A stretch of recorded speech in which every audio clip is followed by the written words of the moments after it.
There we go. Let's try that again, shall we? Because, technical mess up. Good evening, welcome to Damage Does D&D. Our persistent campaign, Helloran Rising, episode 48, and it's very nearly 50, only 2 away. I know I'm repeating myself for other players, but just on the off chance we've got a viewer or two. You never know. It might happen, right?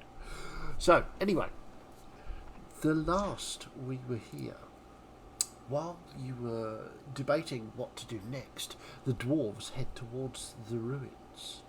Florian goes around it and notices that the carvings follow him as he does so. And he sees Gus climb up onto the steps and wave at him from between the pillars. Gus helps Yorick up and they head through the gap between the pillars and vanish from sight. This obviously concerns the rest of you, although there is a bit of a, well, the dwarves have got us into more trouble again kind of thoughts going on, before Snow walks off to the gateway, followed by the rest of you. Gus and Yorick find themselves meanwhile in a cold room, white marble floor and walls, a dark ceiling which with what looks like infinite small stars. The room gets slightly warmer and they see an envelope on the floor, which Gus picks up and opens. The card inside says simply, "Welcome friends, please try to relax, have a seat." As they look around for seats, they notice 2 very comfortable chairs with a small table between them. They sit, and Gus remarks that a cold beer would be nice to go along with the comfy chairs, and 2 cold beers do indeed appear. The rest of you join the dwarves in this room and are concerned that they may be stuck in the chairs. There has, after all, been a precedent for this. They both stand up, proving that they can, and Florian notices an envelope on the table. He picks this up and opens it. There is a card with this same phrase, "Welcome friends, please try to relax, have a seat." More chairs appear. Eventually, a young humanoid woman joins you. Brown skin, dark curly hair with orange eyes. She introduces herself as Remora, the god of death. She patiently explains she is here to guide people to where they think they should go after they die. The dwarves believe they should be in a pub at the end of the world with reorcs. Melissa, however, turns very pale. But Remora mentions that what you believe now may not be what you believe later on, and it's never too late to change your way of thinking. She starts to look through books as she looks at each one of you. And she explains that you're not actually supposed to be here yet, and goes around the room.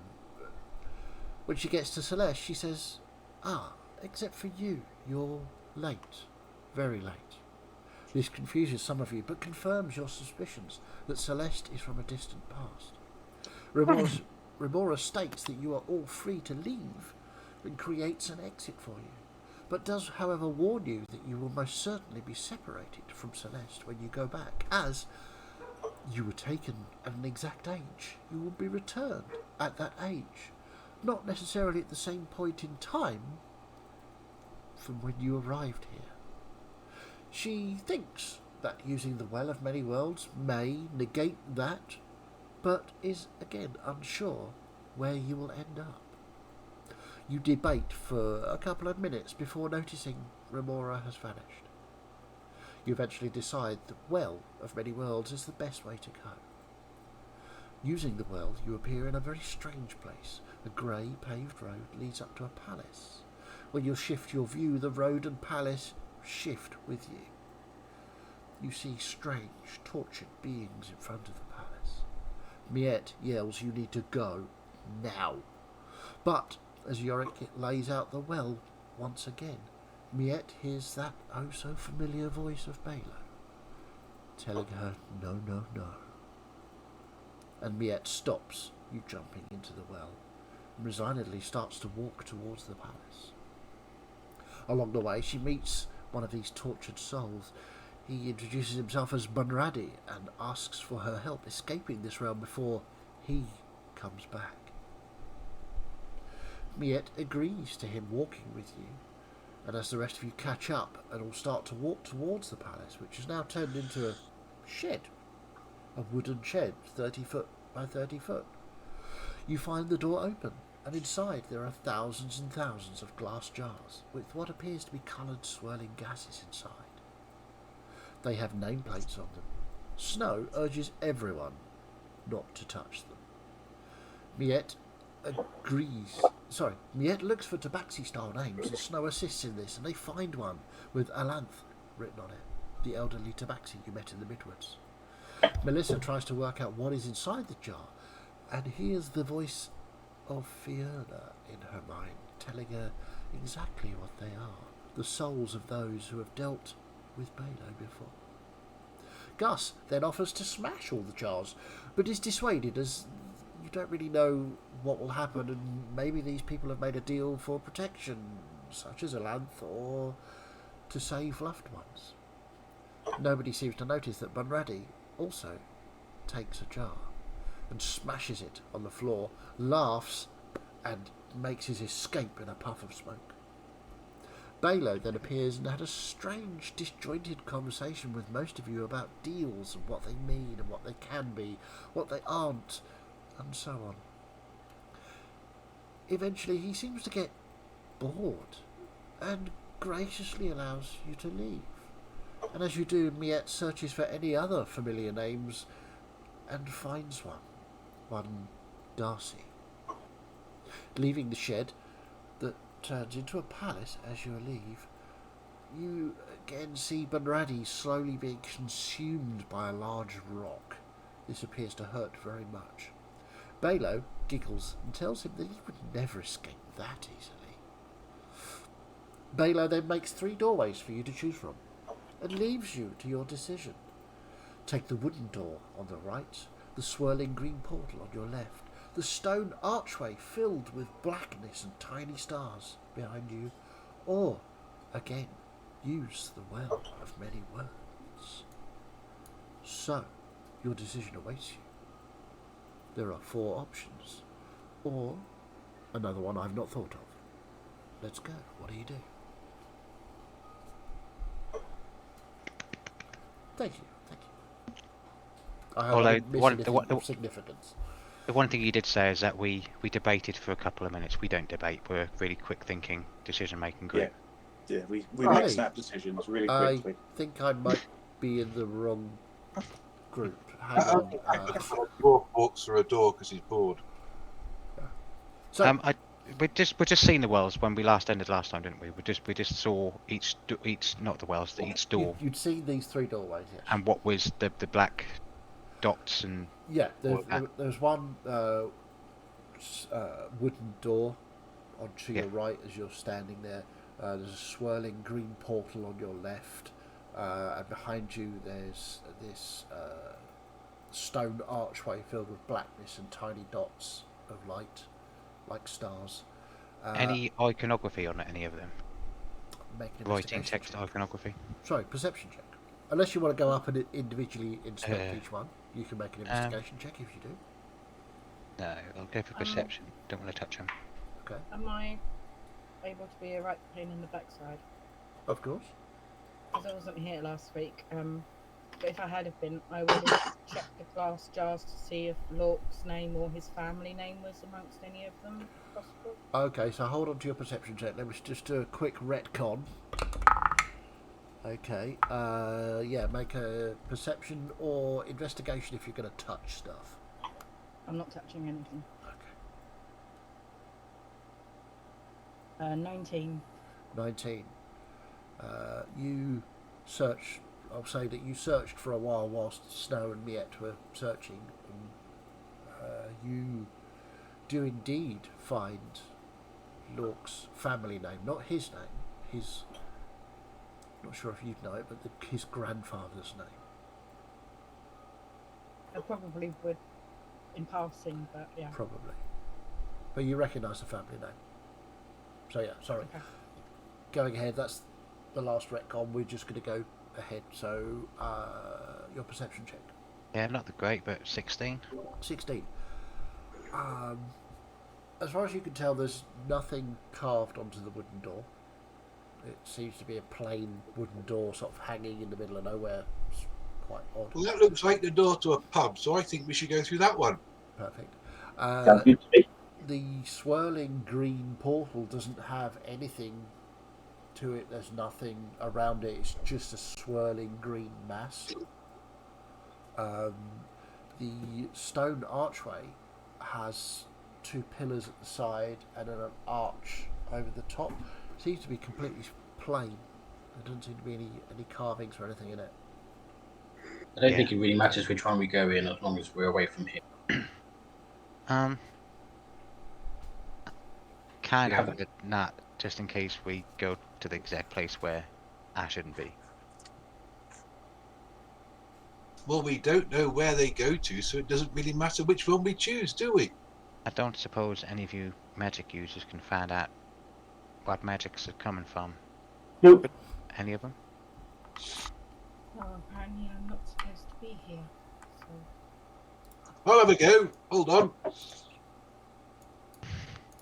No, can't tell. Can I see if I can feel the call of the ocean from one of them? Or the call of the water? Explain to me how you're going to do that. So, each gateway's got to lead to somewhere, right? Yep. So, realistically, if one of them leads back to where we want to go, I should be able to feel the presence of Peladas and the waters of the world.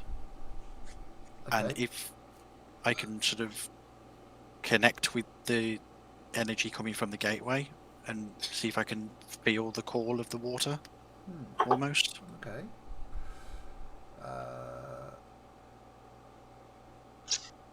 All right. Kind of like dowsing. Make a religion check. See if you can find the presence of Peladas or the living waters of the world. did you say one of them had stars in it? Yeah. Can I see if I can recognise the stars or constellations? See if it lines up with anywhere that I know of. Certainly. Make a nature check. That's going to be a big old note. That's a 5. A 5. You close and try to concentrate on Peladas and the swirling waters, and you're not getting anything. Hey, wait. No, yes, you do. Yes, there's water behind all three of them. 14. You concentrate hard on this swirling, because the stars are moving and shifting through, it appears, 3 dimensions. You occasionally sort of catch a glance of a constellation you recognise from your time, and then occasionally a constellation you recognise from the world you were currently in. But they're moving, not fast, but they are moving, so they twist out of recognisable shapes. That The doesn't help. place, I the still think place where we are at the moment. Yeah, the place you are at the moment. Is there like grass and stuff, or just plain dirt on the ground, or?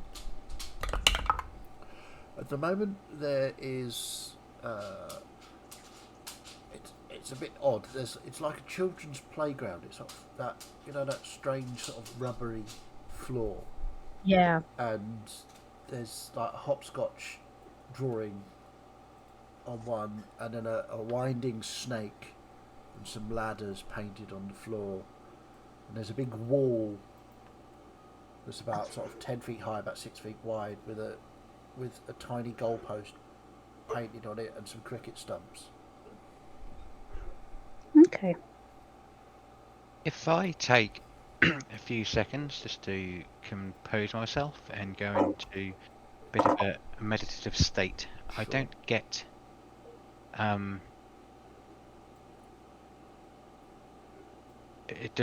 is there any one of them which has a stronger feeling towards my sister? Okay.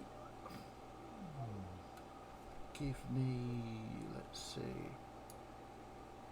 Give me an insight check. Miet, the floor has changed again whilst you were watching it. It is now small blue bricks in a circular pattern.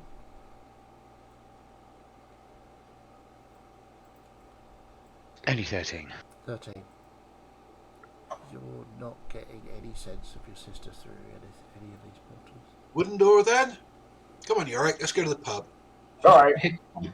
Yep, one door. We'll walk through it. Okay. Yeah. I'm straight in afterwards. Yep. So you open the wooden door and you watch as the dwarves go. Foo, foo, Anything look familiar or from the other side? As they open the door, it just looks out as if it was just a door hanging in midair, and you can see through the other side, and it looks like this, which now looks to be some sort of strange grey wasteland with small, almost like sandcastle crenellations all over the floor. It's very strange. Snow just follow them through. Just follow them. We Yeah. can't logic our way out of Well, this place. someone needs to make a decision. Okay, so not using the Well of Many Worlds, picking a door that Balo set up. Genius, absolute genius. Love you guys so much.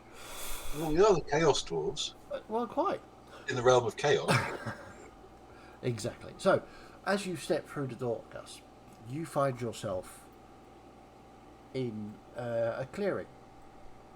There are about 30, 40 feet in front of you, two large bodies of giants, and a little bit further on, beside a fire, there is a sleeping form of Bridris.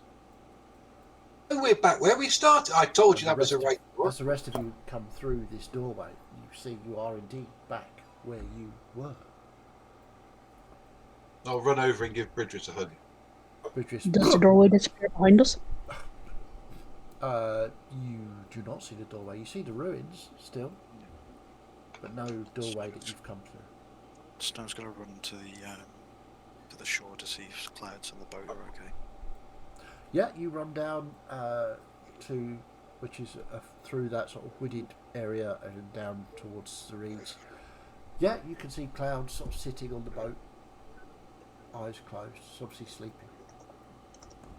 Does anybody look any different?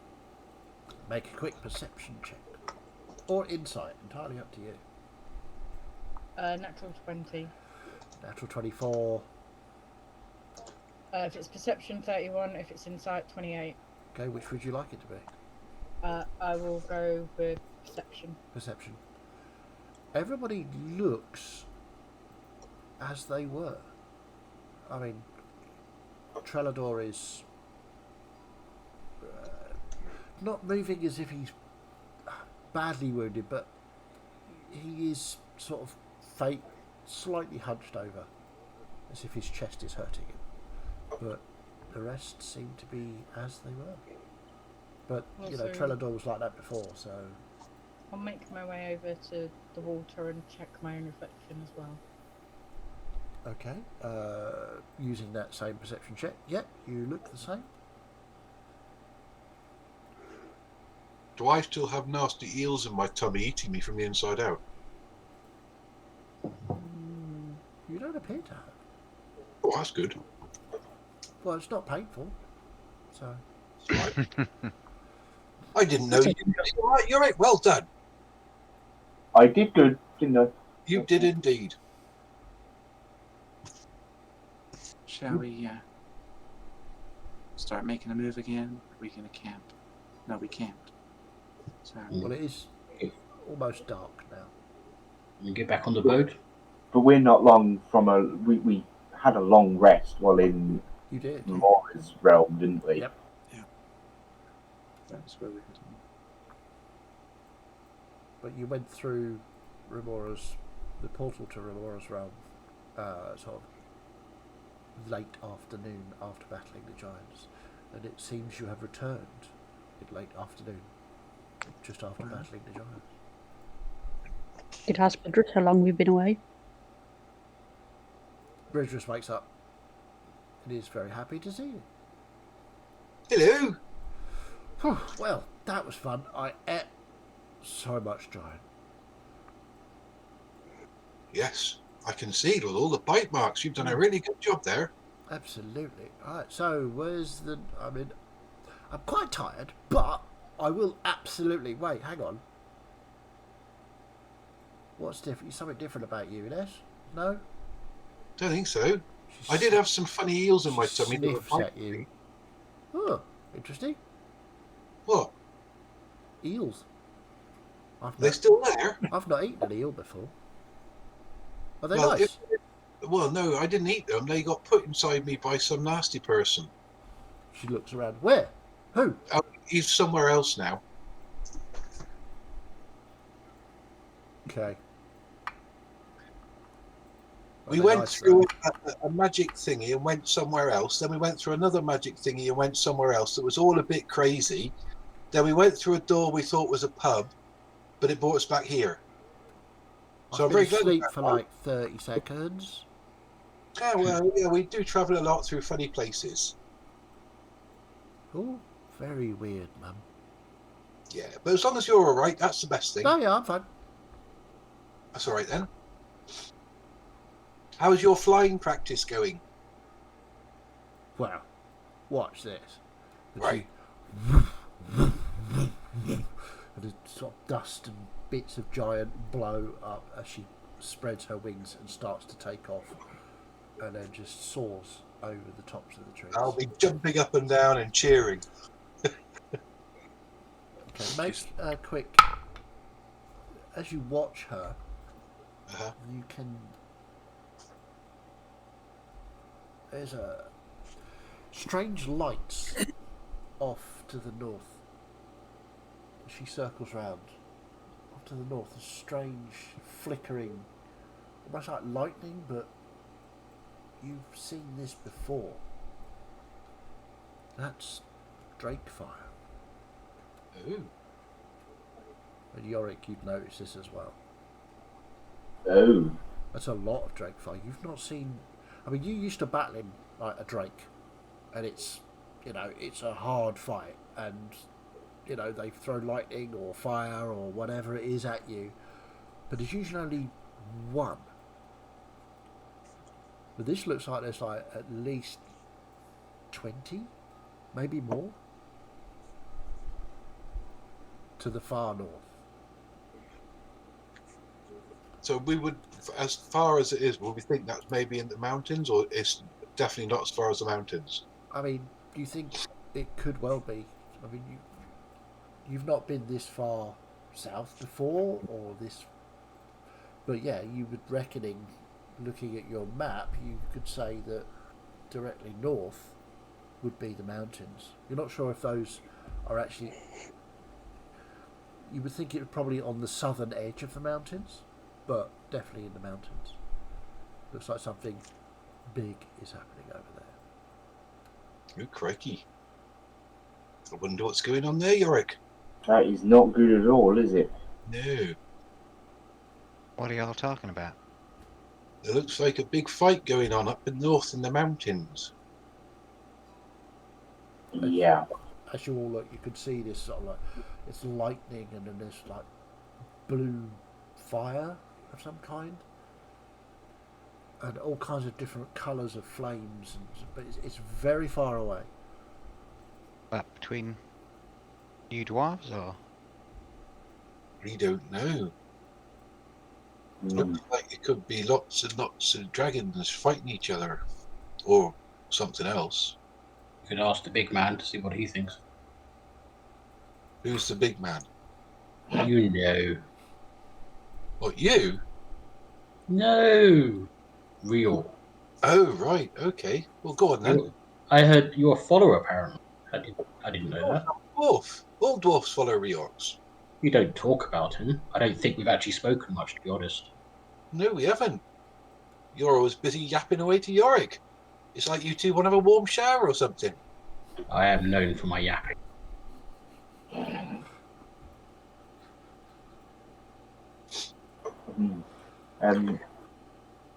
Yeah. But yeah, we probably should ask Reorx, see if he knows anything. Do you want to talk to him, Chalador, or shall I, or shall we both? Yeah, you could take this one. I mean, just when you talk to him, just mention about, the axe. Just make sure it's working perfectly fine. I don't you know in that fight with the giants there was a few errors and they weren't mine. I think you're full of shit, Trelador. Trellador, that axe is perfect. I've never seen such a fine crafted thing, if I say so myself, though it was mostly him, of course. Yes. You just need a bit of practice with it. It's probably just weighted differently to what you used to. Just get some practice. Okay. I'm going to go speak to the big man. Okay. So make me a religion check. Can I Speak. help? Sure. Yeah, you can give advantage. Let's go. Isn't that fantastic? I rolled 2, and first I saw the natural 20. Yay. The second one was a natural 1, of course, Awesome. because that's why dice work. Yeah. Bipolar dice. So natural 20 for 24. 24. Lovely. So, as you concentrate and reach out your mind, a little worried because obviously that's in the mountains where you come from. You have family there. It's a bit worrisome. You reach out for Reorx. Hi. Young Yorick. How are you? Yeah, I'm good. We've been on a bit of a journey. Right. I met your sister, Remora. Ramona? Ah. Yeah. Lovely girl. Yeah, she was really nice. She gave us some comfy Isn't chairs she? Yeah. and I cold pint. Did she do the whole you only go where you think you're going type thing? She did, yeah. You know you're all coming down with pub with me though, right? That's what I said. Well, there you go. So, how's young Turlador getting on with his axe? Oh, fine, yeah, he just needs a bit of practice with it. Turlador, you can hear this as well, by the way. Okay. It's it's a better weapon than he's used to, so he just needs to train a bit. Oh, well, you know, it's I tell you probably what it is. He's got those elven arms of his, and he just needs. It's more of a dwarf thing. Maybe. So we need to shorten his arms. Well, I Sure, why don't mean not? to interrupt. Look, my arms are fine. Yeah, I'm just saying they're different from what Yorick is used to crafting for. So possibly there's just a little bit of a weight distribution type of thing. You understand? So there is a fault with the axe. Now that you've had a chance to swing it in anger, so you have. Also, seem to be a lack of 4 orcs happening. I thought Might want to add that in as you strike. That might help. I didn't realise how to do it every time. Well, of course you do.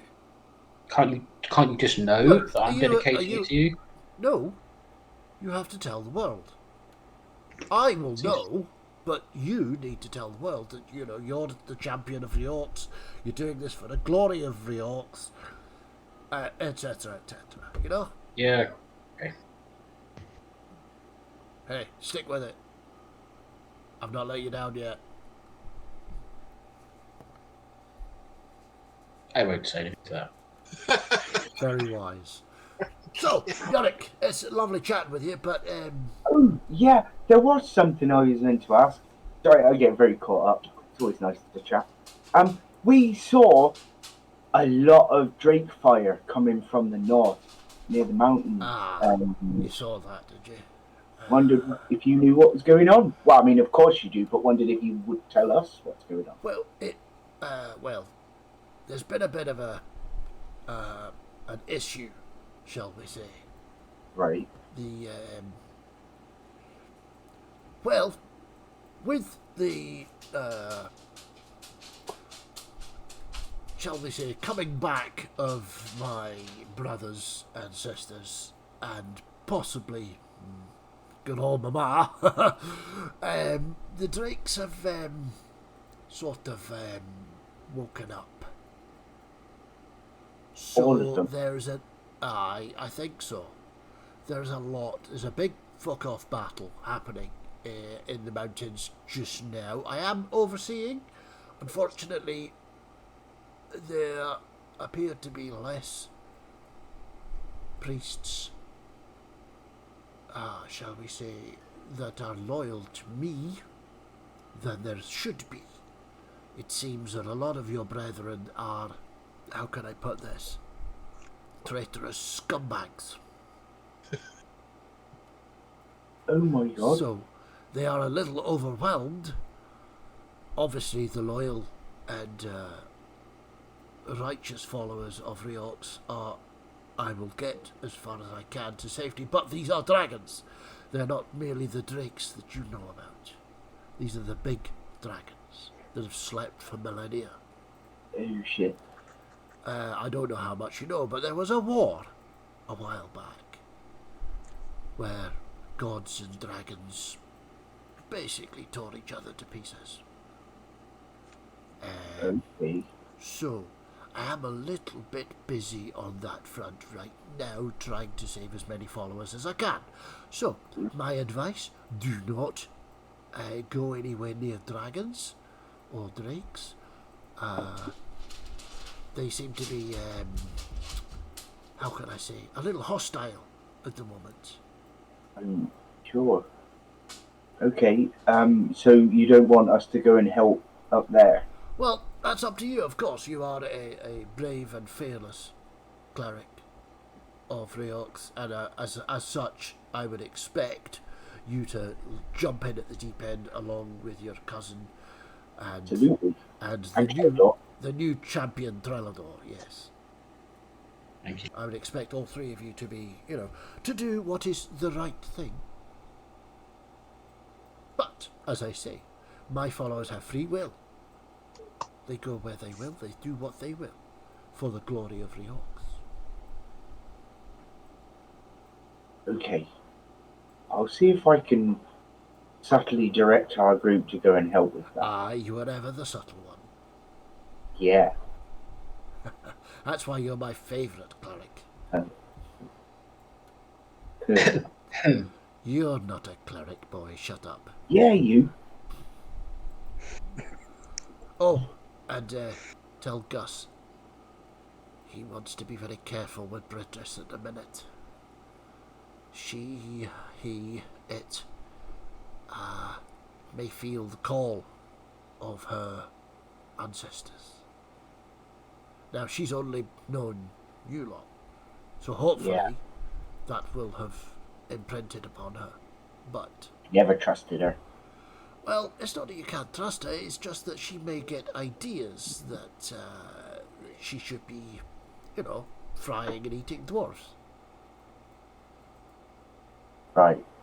And I'm sure that if we went further north, she might feel that a bit more. Well, I mean, that really does depend, doesn't it? On how much of a parent Gus has been.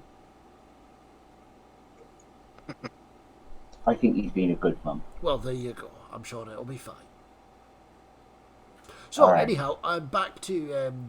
You They're go help busy. with that. I really appreciate you letting me know everything. Absolutely. Take care, Yorick. Bye. Have a wonderful whatever it is you're doing. Bye. As you feel the presence of Riox fade back into nothingness. Gus. Actually, everyone, come, gather round. Wait, what's my accent? Cornish, apparently. Ideally, you went a bit more Scottish. But, right, everyone. So, that bad. With the awakening of all the gods, the dragons have come back too. And not the little ones, but the big boys and girls. And they are... yes, Celeste. I'm just wondering how much I might know about dragons. Oh, a DM question, not a Yorick question, sorry. Did look like you were putting your hand up like Yeah, it's not Celeste. RP style. Make a history check. Yeah, 10. 10.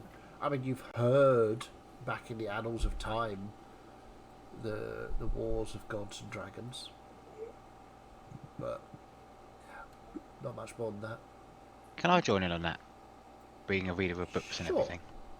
Are you saying the dragons and the gods are at war again? Well, from what Riox told me, the dragons and the dwarves are at war for now, but I don't know if the gods are gonna. Well, Riox is trying to help the followers of Riox, but I don't know if it's extended to gods versus dragons just yet. So what was your history I check? did a multiple of 5 better, 15. 15. I mean, it's even further back for you. So yeah, you similarly have heard of this war, and it would make sense that if gods are being reintroduced to the world, then there has to be balance. Therefore, dragons come. You don't know, that's for sure, but you've not really read anything about that apart from, there were tall tales of once there was a war between gods and dragons. At the time you read it, you didn't believe it because that was just drivel. Yeah. Okay. When Yorick says that about the dragons, I'll just look up at Bridris flying around and just with a worried look on my face. Not a worried that she's going to hurt us, a worried, like, parent look. She's flying down. She comes back, lands beside you. See, I'm getting really good now. I could go for ages. It's really good. Brilliant. Oh, cool. Whew. Tired though. Do you want to go back home for a little while and have a rest? We may be going back on the boat for a while, and there's no room. Boats Yeah, are you don't like the boring. boat. I know it is quite boring. But wait. What? What? Right? What if I tried to help? I could fly behind the boat and throw lightning at the sail to make it go quicker. It might just set the sail on fire. Oh yeah, I hadn't thought that. Do you want me to There's set it on really fire? No, I don't want to set it on fire. Oh, okay. Because Well, then I it could won't do work. that totally if you want. Oh yeah, Absolutely. I know you could because you're brilliant. Thanks. Oh, you're the best, Mum. Oh, you're the best girl. Oh, am I a girl? I'm not really sure. I don't know, but you can be whatever you want to be. I don't know how you tell. Neither do I. Oh well. But you're so pretty. I think you must be a girl. No. Yeah, but I'm really strong too. You are, but girls can be strong as well. And I can set stuff on fire. Yeah, you can indeed. And I can fly. And you can eat giants. I did enjoy eating a giant. Yeah, it's true. So good job I don't eat like your size people because they'd be like a tiny snack, wouldn't they? I know. Right. Anyway, yeah. I'll see you in a bit. Bye. All right. Gus, we might need to talk about breakfast. What about her? Well, you know where she comes from Yeah. and what she is, Yeah. and what I've just told you about all the dragons coming back and they're currently fighting and eating all the dwarves. But they were fighting the dwarves anyway. I've just been told to keep an eye. Okay. You might have to pick between your god and your dragon. Why? Because your dragon may take her king's side and decide that we are a tasty snack. She wouldn't do that. She promised. Because we're all her mums. You wouldn't eat your mum, would you? And no hungry I was. Not cannibal. Your stories. Oh, there you go. Let's face it, dwarves probably aren't very tasty. I've heard And stories of Mama. people eating. I've heard stories of people eating tabaxi tails. Okay. As You basically just sort of see Snow begin to twizzle a dagger on the tip of his finger and just cock his head to one side. Yeah, it'd be pretty good just on a stick, twizzled round. Tabaxi Twizzler. so there's And I'm sure the chance. same people used to say that the Baxi paws were lucky. And I can assure you that if anyone tries to take one, it will be very unlucky for them. Don't worry, this is all an in-joke from a different campaign. It's fine, we're not really going to eat you. So we going up north then? No. Yeah, we should go and kill all the dragons. That But sounds. I thought you wanted to save the dragons. So, No. from what you described, Yorick, your people have whole hunting parties for one small dragon. Yep. And you want to go and fight ostensibly what are dozens of ancient dragons. Or we could just go back and try and help all the dwarves escape. To try and help. We don't have to fight the dragons. We just need to try the others get away. Well, we might have to fight dragons. I'm just saying that I don't want to fight dragons anymore. like you I'm- say, Snow, you know that we go out in hunting parties to fight a drake. I'm And that- not opposed to helping your people, but what I am saying is if your god is having trouble helping your people, what could we do more at this very moment? What we could do is go to the library, find the information we need to get the portal to Fionna's realm, and then direct the tricks there. And no confusion, we can rescue Florian's sister, and we're done. I mean, Get the dragons and Fiona sorted out. I was thinking that we could still go to the library, and there's still a way upriver to your home, you guys, and at the library find out more information about these dragons and see if there's anything else we can pick up from anyone. I really still want to help you. You've helped us so much, so I'm in. Can I ask one quick question though? Your libraries, do they come in pub format? There will certainly be pubs around them, I think. What is a library anyway? Yorick, in Lot the of meantime, books. I mean, I can try and speak to Paladas and see if he can help. If If you want, there's not much water up the mountains though. no, but if they can get down to the river that goes into the middle of the mountains, perhaps he can speed them on their way. Probably help with that. But I can ask. I mean, I will.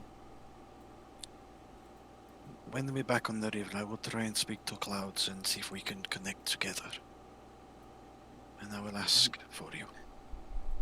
Thank you. Yarick, would your people accept our help? Either way? I mean, from what it sounds, y'all have been hiding in those mountains for so long. Well, you might see that as hiding. We see it as doing a very important job keeping the population of drakes down from coming out of the mountains and killing all the rest of you. So it may seem like we're hiding, but we're actually doing the world a favour. Then why would The dwarves have not been hiding. They have been trading with our clans for generations. They have decided to remain within their mountains. It's hardly hiding. But then Yeah. again, they have been lying to us, haven't they? Them priests. I mean, There's- Yeah, they are. what was that, Relador? There's nothing wrong with keeping to yourself. You know, No. my people aren't the most sociable either. I just worry And that did- they Sorry. seem quite upset about the fact that you've left. Is it just because you've left, or because you left with Idris's egg? Sorry, I don't know what you're saying. What did you say? You're speaking so quietly, I couldn't hear you. You're very quiet, lad. I said that they seemed quite upset that you and Yorick both left. Is it because of the fact that you left, or because the fact that you took an egg with you? Well, I don't know if they knew we had an egg with us because it was stuck in my They were backpack. upset I about. didn't tell no one. But there was only a couple of people who seemed to be following us, and we don't know if they're goodies or baddies. Yeah. Because we've been lied to. I'm still kind of caught up on the whole, cataclysmic, these terrifying monsters coming to destroy us all. Why would you keep that a secret? I couldn't speak for the orcs or the elves, but I don't think the the guard of Redport or of Because Dar men- would be able to fend off a dragon. Because many people crave power, and if they can find a way to manipulate these creatures, they can gain great power. You know yourself Yeah. how greedy people can be. Oh yeah. Look at Dar. How many Well- people in Dar who can use magic would seek to manipulate one of these dragons to their own purposes? Every single one. That's possible. I would hesitate to say that creatures like dragons could not be easily manipulated. Oh, come Well, on. in a way, because Snow, you pretty much described everything that's going wrong in Darkhold. I'd like to just say I'm definitely in. You've been helping me especially and all of us stop this cataclysmic event, so let's try and stop two at the same time, shall we? Let's do that and look at it one way. On one hand, it could be deadly and we might all die. On the other hand, let's go fight some fucking dragons! And on the third hand, if we die, we'll go back to that nice little room where you get free beer, and we'll go into the pub with at the end of the universe with Here. win win win. Melissa immediately becomes uncomfortable at the thought of dying. At least I know that I'll have my ship and be forever sailing the seas, so let's There do we it. go. Can I ask a bit of a maybe intrinsic and stupid question, Chaz? I know you like them. Absolutely, Fiddy. I love your questions all the time. Expect anything less. So, after all of the wibbly wobbly timey wimey of portal jumping in Remora's office and the Chaos Realm and stuff like that, and then coming back here and finding out that Bridgerus had basically been asleep for around 30 seconds-ish to a minute, whatever it was. Well, that was a teenager saying 30 seconds. Can I surmise that Remora left at roughly the same time as pretty much we got back, and the dragons started fighting with the gods being awoken, and the dragons also? Sorry, I'm just trying to follow your logic to find out what the Mine's question is. definitely never. So you said we turned around and Maud had left, and we just assumed that she'd left because she'd said what she needed to say and Right. and done everything. But did she basically leave to try and help with this dragon problem, You have no idea. or roughly around the same time, but would have started? Again. No idea. Okay, Yeah, that's fine. These things are not relatable. No. I mean, my guess would be, considering Reox has been trying to help people when they've people who've been turned traitor, that this isn't something that's only just started. Well, just to throw a bit of confusion into the mix, we were in another realm. We came back with the boat near Redport. We crossed over to Wandering Gus, and then we hid in the Midwood for the winter. So, like, we've just come out, and this is the first time we've looked up in the past couple of months. We actually have no idea when this started. Sorry, looked up at night time. Yeah. Very true. Yeah, for all you know, it could have been going on for months, or weeks, or days, or it could have started, yesterday. You just don't know. Well, it's certainly something to do, and we might be able to find someone to help us with our other predicaments. Yes, because also dragons always come with big hoards of treasure. Well, that's true. But I think the priority Sure. would be avoiding the fiery death and the big teeth. And then if we manage to get past all of that without getting murdered, then perhaps there is some treasure. It's okay to be scared. I think maybe we should. Oh no! I am not scared. Don't misunderstand this. I am all for the gold, but I am just trying to put it out there that we need to avoid the big gnashy teeth before we get to the nice stuff. That seems pretty obvious. I think maybe we should just go up the river It and see may if we can help some of the dwarves that are trying to escape. It may- They won't know about you lot, and we've got experience now. We're worldly wise people. We know this stuff. Wouldn't we Can need I to go also- all the way around? Can to I get also there? just point out that if we are going towards the mountains and Daghoe, that we will have to go past Climewater, and um, uh, uh, some of you may have forgotten, and again, Yorick, I do understand that some of these things are quite obvious, but I find with this group being very obvious and very clear is the best policy because people don't seem to have any common sense. But I digress. Climewater is where the maniac who we are trying to avoid on Celeste's behalf is based. So we are kind of managing, what, 3 or 4 crises now? Well, we could just hide in the boat and put a tarpaulin over our heads and he won't see us. Thank you for reminding me of Lord. I can make it a little bit more tricky for people to find us. I mean, I don't really care. I can create a wave and cause all sorts of havoc, but Or we could just kill him on the way by. I mean, that is also an option. That would get rid of the problem, wouldn't it? You're a good shot, Snow. A sail by. Sail no. Twing, twing, twing. Oh no, this if we sail by, we grab, we pull into the boat, we lash into the mast, and then we start cutting pieces off. It's quite a vicious thing you just. That's Yes, a bit over but the top. Snow. not really for people who send people's families' body parts in boxes to them. Oh, I didn't say I was against it. I'm all for giving this guy some retribution.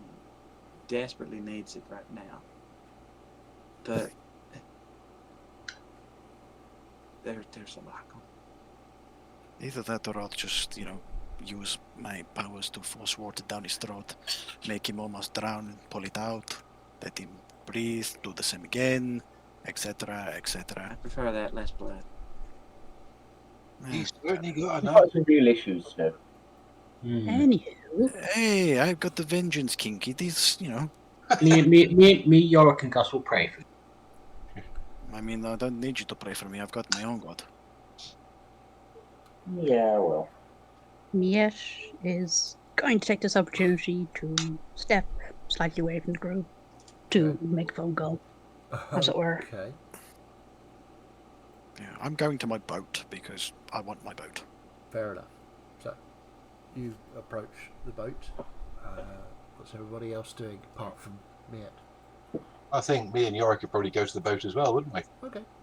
I was going to say, Janador, do you want to have a little spar? See if you can, get your little elfie noodle arms used to that axe. I know what you're trying to do. I'll be the referee. Yeah. That's hardly fair, is it? Why? All right, so let's be the referee. I'll laugh if you hit. That's hardly fair either. She hates me. I still think she'd try and be the most unbiased. It would just be very funny if you chop Yorick's head off. I mean, I'm not in best No, I am. Let's do this. Maybe not his head, maybe his arms. Hold that thought. We will come back to that. We will go and see what Miet is up to. Is this a secret phone call, as it were? Do you want to risk ears Celeste overhearing you? That's a good point. No. Okay. It's for your own good. Don't look at me like that. So make a stealth roll, please.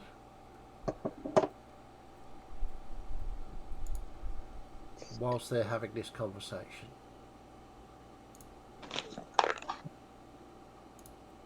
$16. Yeah. Celeste, you do notice Miet sort of edging away from the group. It's up to you whether you want to try it over here or not. No, I don't usually go out of my way to try and hear. Okay. Right. Okay. So what we'll do then is... I was going to suggest us not to slope things for everyone else. We could always have this as a text chat via DMs. Okay. And that way, like, the main grouping thing can continue. Sure, yeah, we can do that. So, whilst So, yeah, whilst Miette sort of edges away to the side, mostly unseen, Yorick, Trelador are about to have a sparring contest. Is that correct? Sure. Okay, we'll do best of 3. So, roll initiative, the pair of you. Who's refereeing this? Gus. Gus.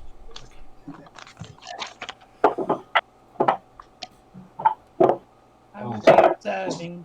Observing, okay. So, Nat initiative one of roll. the natural 20s as well. I've got advantage, so 23. 23? 4. 4. Trelador, you go first. You spin with your axe. Roll for an attack. Okay, and I will attack recklessly. Okay. Not with great weapon fighting. And I'll shout 4 reorcs. Awesome. Dirty 20. 20 hit. 20 does not hit. Ooh, This is check for that. You off take side it of on his the arm. shield. Yeah. Takes it. I'll on just his look at my shield. arms briefly, Okay. and then second attack. I imagine it would glance off his armour, so it wouldn't be like you didn't hit, but just. Well, no, he put his shield up, so. Yeah. That's No, what he that said. doesn't hit either. That's a 17. 17. Yeah. That one is just dodge. Any bonus action? I should have raged, but no. Don't worry. No? Trelador, try hitting him, not his shield. Yeah, I'll rage now then. Okay. Ready for next time. But I need to do my thingy. I mean, it would make sense that Trelador tries to hit Yorick, doesn't hit him twice, and then gets pissed Yeah, off. And absolutely. Yeah. Okay. Was this like Rage Against the Dwarf? Yeah, a little pixie appears in the air. It's not distracting at all. Is that your Oh, go? and then yeah, the pixie appears and then it explodes. So you need to make a dex save. Okay. Save, please. 12. DC 8. Your proficiency. You know, 11 plus Constitution bonus. 13. So yeah, you take 1d6 force damage. Okay. 1. As this pixie appears at Trelador's shoulder and goes spoof, explodes just over your head, Yorick. Anything else? I'll look at Trelador? it, confused, going, well, "That's never happened before." And I'll I look at the reckon axe. the 1 point of force damage was from the glitter going into his eye. Could be, yeah. Yeah. And while he's looking confused, I'm going to swing with my hammer. Okay. Roll your attack. It's with advantage, isn't it? Because you were reckless. Yeah. Yeah, good point. That was good. True. 18. Yep, hits. Nice. That was good. I rolled only 13 on the first one. That's 10 points of bludgeoning damage After 5. after 5. Now that's how you hit someone, Trelador. Try that. Yeah, see? Gus. And as I'm saying, yeah, see, my spiritual hammer will appear behind him and try and bonk him on the head. Okay, cool. I'm only doing that a second. Oh. Make sure I cast that. There we go. Plus 7 on that. 14 on that. Misses. Okay. 1 point to Trelador. No, that's wrong. 1 point to Yorick. 1 point to Yorick. Indeed. You're keeping score, are you, Oh, yeah. Gus? Marvellous. So, Trelador, you're up. Okay, I'm going to attack again, but I'll shout a bit louder. I said for reorcs. 23 to That one hits. Are you reckoning this round? yeah. That's 18, 20 points of slashing damage. About a 12. Nice. 20 total. Wow. Second attack. 28 to hit. Yes. Oh, that's not as good. Oh no. 9, 11 points. Are you for going to slashing. smite it as well? Oh, fucking. Nice. Yeah. Do I have to do as a bonus action? Yeah, bonus action. Searing smite. Okay. Searing smite. Yes. Do it. Do it. So you deal an extra 1d6 fire damage. You're in a pub. You must It's second level the spell, so I think it's 2d6. Okay. Yep. 7 points of fire damage. Okay. Yorick, as you are taking these hits, and hits, your spiritual weapon vanishes out of existence. Okay. 2-1 to Trenador. What? Okay. You hit him twice. How are you scoring? I'm resistant to fire damage at least, so I only take half of the Okay. Good. half the fire. Good to know. Can I quickly dash past at the back of Yorick Yeah. and just tap him on the shoulder and be like, that kind of like, you've got this, and do a hand of healing on him? Get Absolutely, off me! you can. Yes. No. I would try and if possible, I would try and stop that from happening. We'll roll to hit. Actually, Me. yes, because he's actively trying to avoid you while he's in a The fight. counterintuitive roll to hit for hand of healing. Yep.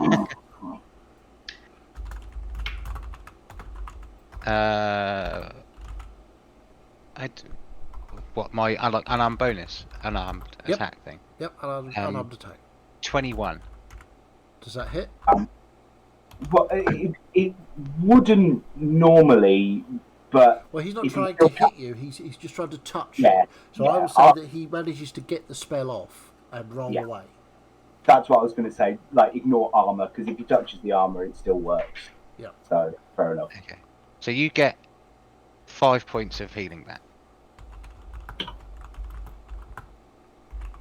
What'd you do that for? That's not fair. Yeah, stop interfering, you. At the start of Yorick's turn, he needs to make a Constitution saving. Okay. Against exploding pixies. No, this is against the Searing Smite. All right. Oh, okay. No, not good. 8. Okay. set on fire. Take another 2d6, I assume. 5. Blimey. Should tell you in the spell description. Yeah. Yeah, just read through the spell for me because Oh. that seems to It just says 1d6. Yeah, it's 1d6 when they're burning. Yeah, So 2d6 2d6 when you impact and then 1d6 on repeat. Yeah, one more modifier. One more point of fire. That half. I Half, can't half that. no, you take 1 point. There is no halving of 1. I'm gonna I'm just pumped up like that's bad. Do it, hit me, and then I'm gonna try and hit him with Advantage. my regular hammer with advantage. Okay. Probably 24. Yeah. Oh, terrible. The minimum 6 points. Half. Halved. Yeah. Duel. What about your spiritual weapon? It's gone. My hammer. Oh, it's still bludgeoning, isn't it? Wait, my hammer's because of my thing. Is a +1 hammer, So it's magical. Yeah. so it's magical. Does that It's make any still impact on you? It's still bludgeoning. Yeah. So it's still halved. It's just Yeah. it's for creatures that are immune to magic to normal bludgeoning. And of course, does a bit more damage because it's +1 as well. Yeah. Well, I would. I don't know. I'm going to add my own Searing Smite to it because my thingy's gone, so I might as well use my bonus action for something.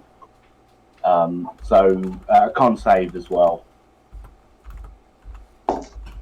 Natural 20. 26. Okay. Nice. So that's 2 each, is it, referee? Yep, 2 each. Deciding turn. Me to serve. Yep. Attack recklessly again. I only get one hit though. You should have got your spiritual hammer back. That'll give you 2 hits. Say again? 25. What'd you say, James? You should have got your spiritual hammer back. It would have given you 2 hits. And Dan, sorry, did you say 25? Yeah. Yeah, that hits. So 8 points of slashing. Points. And then I'll just carry on before Gus can call it. 17 to hit. No.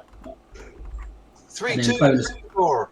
Bonus action, the pixie will appear and then explode immediately. I love your pixie.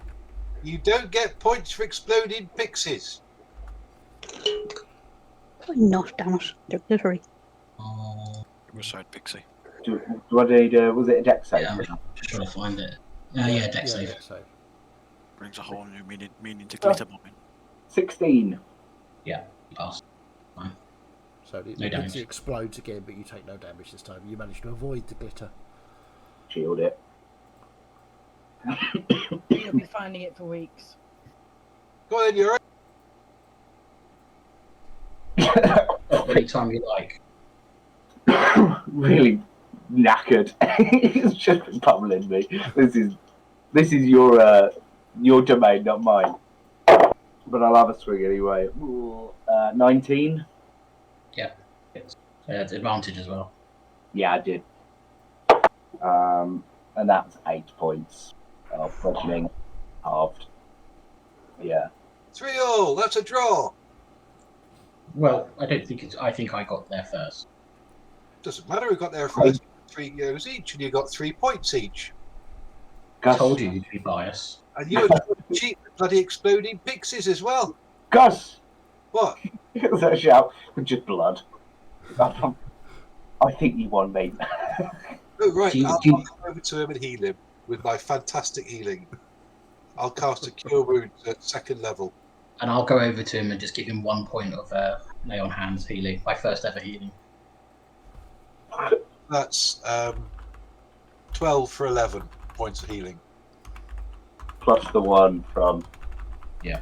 Yeah, I just sort of sat on my ass slumped shield and the hammer just falling to the side. I'll give him a hand to help him up. Okay. Oh no, I'm all right. I'm gonna try and pull him to the floor. Okay. I'm probably you're probably still raging, aren't you? Athletics, and you can resist for athletics or acrobatics. Up to you. And if it's a strength check, you have advantage, I believe. Trellador. 17. 2 of the 3 on the dice for 6. Yep. Oh! As you reach down to give him a hand, he just reaches up and pulls you into the reed bed, and it smashed straight into the mud. Good one, that was fun. Fucking hurt though. I'll probably be clutching at my chest if I sort of landed on them. Yeah, that hurt. You sort of bend your arm, bends underneath you, and smashes you into the. As you hit the floor. That was good fun. You're getting better with it though, Trellador. You're learning how to use it now. I'll tell you It's what, quite- mate. That thing really hurts when you catch it right. He's quite easy to hit. And I'm only little. Does anyone need any healing? No, I'm fine. Nah, you're right, thanks, Celeste. I'll be like clutching my chest and just going, no, I'm alright, and just sort of stride off, pride hurting a little bit, onto the boat. I was before the healing from the pair of you. I was under half health. Oof. Yeah, that's a pretty heavy hit in there, Trellador. That's very nice indeed. So the evening sideshow over with. What are the rest of you doing? I know, Snow, you've got up onto the boat to talk to Clouds, presumably. As soon as you step foot on the boat, Clouds, his eyes just instantly open. You okay, my friend? Snow on the riverbank, the great wondrous cleric of Pelotas, you will turn to me and your boat. It is very good to see you once more. How long were we gone? Oh, not for too long, I believe. Just we like a few hours, maybe. This is Maybe, what I yes. thought. Yes, You because you carry said on. for me to stay Yeah. with the boat while you went ashore to look for somewhere to camp, but you have returned too early. I thought you were staying off overnight. No, there was a few incidents, but I think it is safer about the boat. It is always safer aboard. You know that fan. Very true. You carry on with your rest, my friend. I You was deserve it. communing with the master. He is. It is very helpful to talk to him. There is a war going on in the mountains between the dragons, and we may need to besiege Pelodas to assist the Orcs. I think Pelodas will be very happy.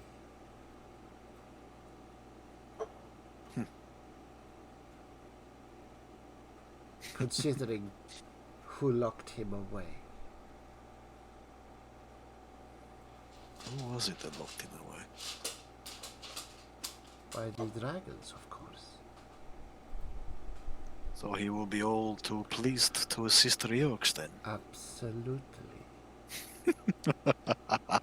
That will make Yorick very happy. I do not care about that. No, but I care about my friends, and if Of our course. Lord... Then, if you care about this, then I will care about this too. Okay. We are, after all, part of the Pelodas team, as it were.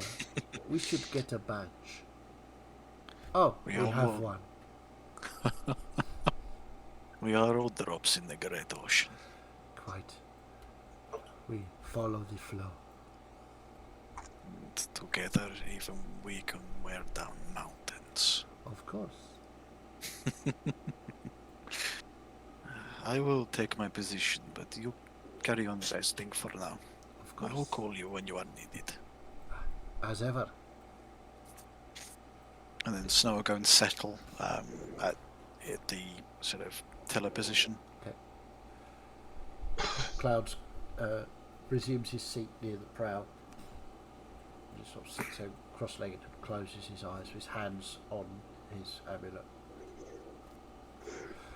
So, anybody else want to do anything? I will just find a place on the boat and just take the bandages that I got from Celeste and try and redress the wound. Okay. Yeah, I'd head towards the boat, and as I'm getting on there, be like, "Are we traveling through the night then?" I mean, you are all welcome to rest on the boat. Myself and Clouds, or at least myself and give Clouds some rest, will be able to guide us for now. Okay, give me a medicine check, please, Trellador. See how well you bandage yourself. 5. 5. Yeah, it's tricky. You try and sort of hold the bandage with one hand and then move it round, and then when you try and swap over, the bandage starts to fall. If I see you notice him doing this, can I give him a hand? Well, I mean, I'm sat right next to him, so I was going to, but I'll back away if I see you coming. Absolutely, yeah, of course you can. You can indeed assist if you want to do a medicine check, or give him advantage. I don't need your help. And I'll just quite firmly take the bandage and start doing it myself. I don't need your help. I said I'll take this on, and this is mine to deal with. Well, you need some help with this, so... I don't take need help. some help. Will you be quiet, Trellador, for once and just accept the help? Be quiet for once. I'm not helping. I'm not letting him help. You're not letting him help yet. So you're resisting him putting bandages on you. Yeah. Okay. I'll just bleed everywhere. Okay. Are you sort of batting his hands away, or what are you doing? Yeah, I'll get bat his hands away, and then if he carries on, I'll just get up and walk away. If the batting the hands away will be enough, I'll just sort of like... There you go then, and there you go, and just chuck them back at him.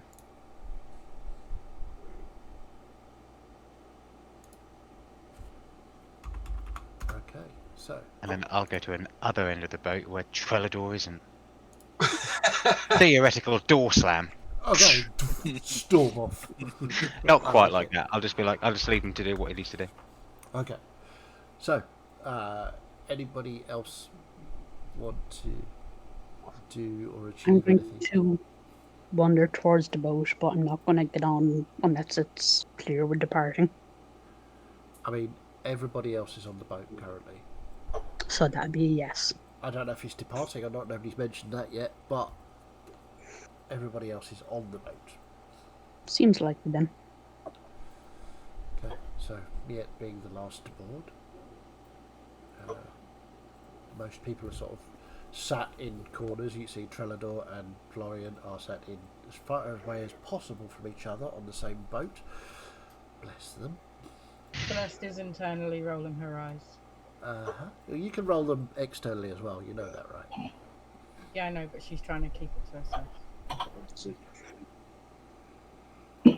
So Snow's not really interested in the rest of this. You basically just see him sort of whip his hand and pull a ball of water in front of him, then manipulate it into several diamonds and just set them spinning.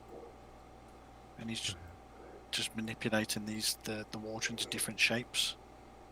And then you'll see him just throw it back. okay. So Snow seems to be ignoring everybody, just playing with the water shapes. Melissa is sitting by the rail, looking into the water, playing with something in her hands. We making a move then? Get to this library a little bit It quicker. is now fully dark, so it's entirely up to you. If you want to travel at night, you can. Or you want to rest here, what would you like to do? Just thinking making the most of the long rest we got. Okay, well, whilst you're deciding, we'll have a little break. We'll go grab a drink, and we'll be right back. So, bear with me 1 second. I'll put the break on, and we'll be back. Bye for now. Bye.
welcome back.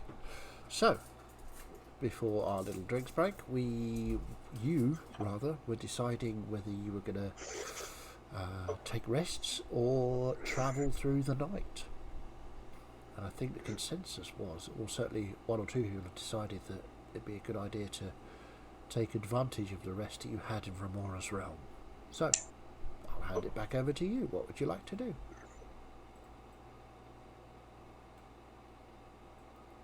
So, moving on then, folks. Let's get going. Okay. So, Snow. They obviously want to get going. Are you going to set up the boat ready to go? Or talk to Clouds? So Snow will just touch the symbol again and trace it. And then just sort of push that connection between him and Clouds. Because Clouds is in, I assume he's in sort of tactile contact with the boat. He's sitting at the front of the boat, his hands on the prow itself.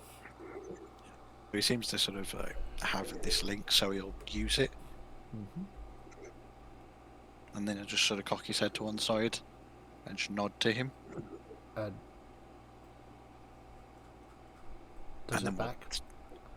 So we'll sort of manipulate the flow of the water to push us out into the middle. Starts to move out into the middle of the river, which again is still a lot wider than it should be. It's very strange. And then for anybody watching sort of Snow, you'll see this sort of dark blue, almost wave-like glow, just a glaze over his eyes, and the boat will just start to move. Yep. Give me a religion check with advantage, because Clouds is helping you. Oh, that's better. That's much better. 20 total. Awesome. Okay, so you all feel this surge as the boat silently sort of moves off into the centre of the stream of this river. And Clouds and Snow, whenever one of them moves, the other one moves. It's almost like watching one person in two bodies. It's very strange indeed. But the boat is moving through the darkness. Those of you without night vision, it's probably going to look fairly scary. You can't see where you're going. You can hear the water sort of rushing past the boat. Everything is quiet, apart from obviously mobile phone notifications. And as you sort of pick up speed as the connection between Clouds and Snow and Peladas forces the current of the river just to behind the boat. When it picks up speed, you could feel a breeze whipping past you. The night is clear, you can see the stars. You can also, if you look north, see what appear to be signs of that battle continuing. So, is anybody sleeping, resting? What is it you want to do? I'm gonna go and sit next to Trellador. Very well. Yeah, and I'll probably go into like one of my stances just to slow everything down and just clear the mind a bit, and then we'll probably come out of that after a few minutes and then probably just doze off, not necessarily sleeping, but just doze. And I'm going to talk to him in Elvish, if I can. Finding it very difficult to hear you, Natalie.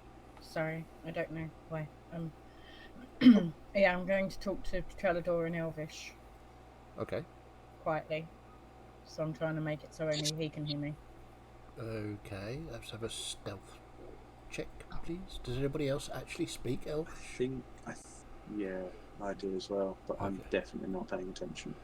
Snow, I would say you I'm 100% not paying attention. Absolutely not. Okay. Well, 17 anyway. Okay, cool. Yep. You're pretty certain nobody can overhear you. Do you really think I hate you? No, I just said that in the. Do you hate me, Trevor?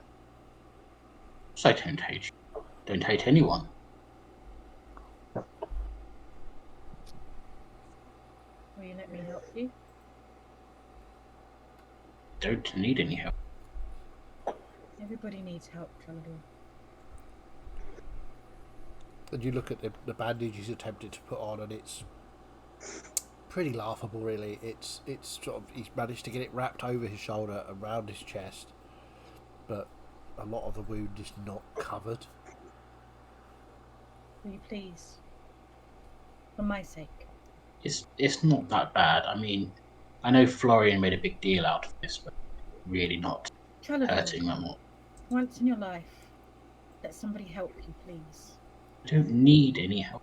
It's fine. I said I'll take this burden on, and it's mine to take. Then by all means take the burden, but let others help you. Look, I'm not trying to take the burden from you, I'm just trying to help you bear it. Stop being such an arrogant arse and listen to me for once, please. Do you hate me, Celeste? If I hated you, I wouldn't be trying to help you, would I? That was...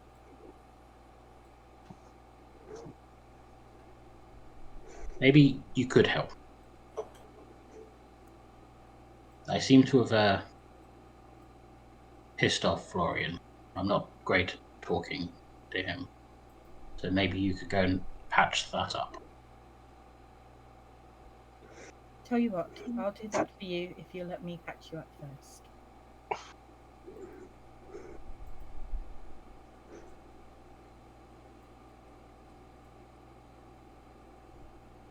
Very well. Thank you. So, quick medicine check from Celeste. I'd laugh if you rolled less than a 4. Yeah, that was I'm going hilarious. I'm going to cast guidance on myself as well. To make sure. I have a +8, so I don't think I can roll less than you. No, you can't. No, I have +1. Natural 20 for 30. Yeah. Oh, it's gone. Yeah, she just removes the bandages completely that you put on and you start again with fresh bandages and do an absolutely bang on job. I mean, it's a lot tighter than you would have done it, Trelador, but obviously Celeste knows what she's doing. Yeah, I do. You have quite a skill there. I'm here to help people. That's what I do. I'm just not used to needing help. Well, thank you for letting me help you. Alright, don't go on about it. Never hear the end of this now, won't I? At one time I, needed help and you were there and you rescued me and... Just don't tell the others. Trellador, one day I'm going to need your help. I've helped you many times. I've saved your life more times than I could count. So, this actually, when you look at it, is, nothing. So. And I'm sure that I've helped in some small way for you too. What do you want from me? Clap. Pat on the back. I said thank you. You're really milking this, aren't you? Do you know how uncomfortable this makes me feel? I said thank you. I wasn't expecting anything else. I just merely stated that we, all of us, are friends, and friends help each other. Yes.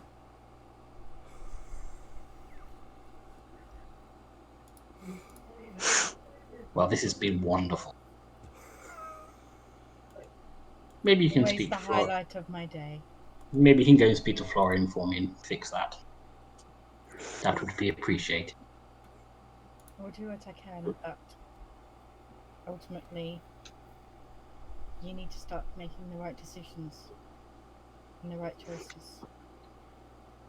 I'm making great choices. I'm a champion now.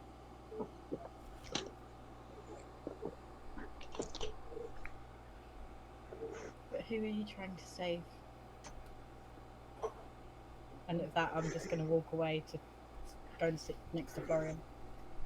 Oh, Okay. that was dramatic.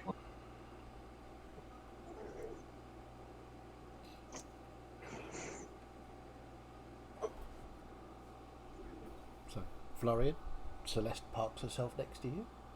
Yeah, I'll probably still be in like my little bit of a tranquil place, so I'm kind of just. I know you'd probably notice, because you've asked me before about meditation and stuff like that. But after a couple of minutes, you'll probably notice my breathing kind of come back to normal, but I'm kind of dozing. I'd go like into a doze. I'm quite peaceful. I'm quite sort of like, yeah, chilling out. Help him inside. Push him overboard. I hate to disturb you, Florian, but if I may have a word. What's up, Celeste? Well, I managed to. I'm speaking quietly again. You are, yes. No, I mean I'm deliberately trying to. Oh, as okay, you make a catch stealth up. roll then. You don't have to speak quietly for us. We need to be able to hear you. So 18. 18. Okay. Anybody got a passive of 18 or above that's paying attention? No.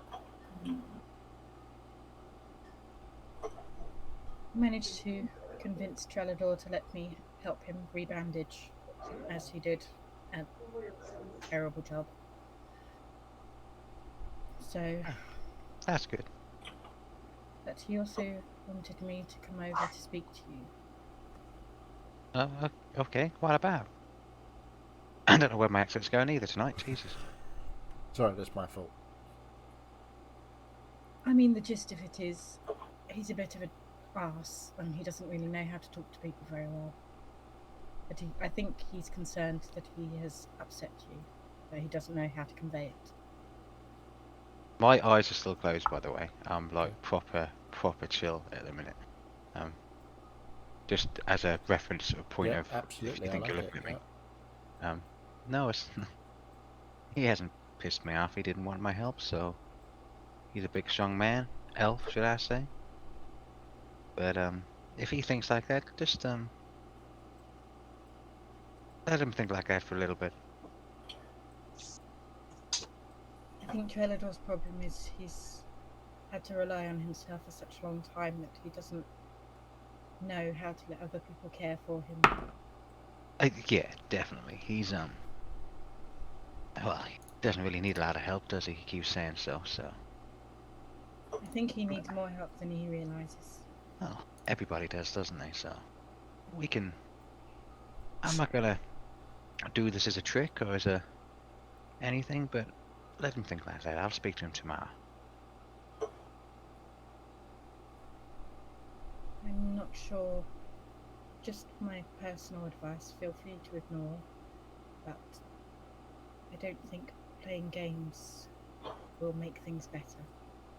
That's not playing a game. He's just. You've talked to me, and I'll just talk to him tomorrow. I'm in a good place at the minute, compared to where we all have been lately, so just gonna stay there for a while. As you wish, but as you wish.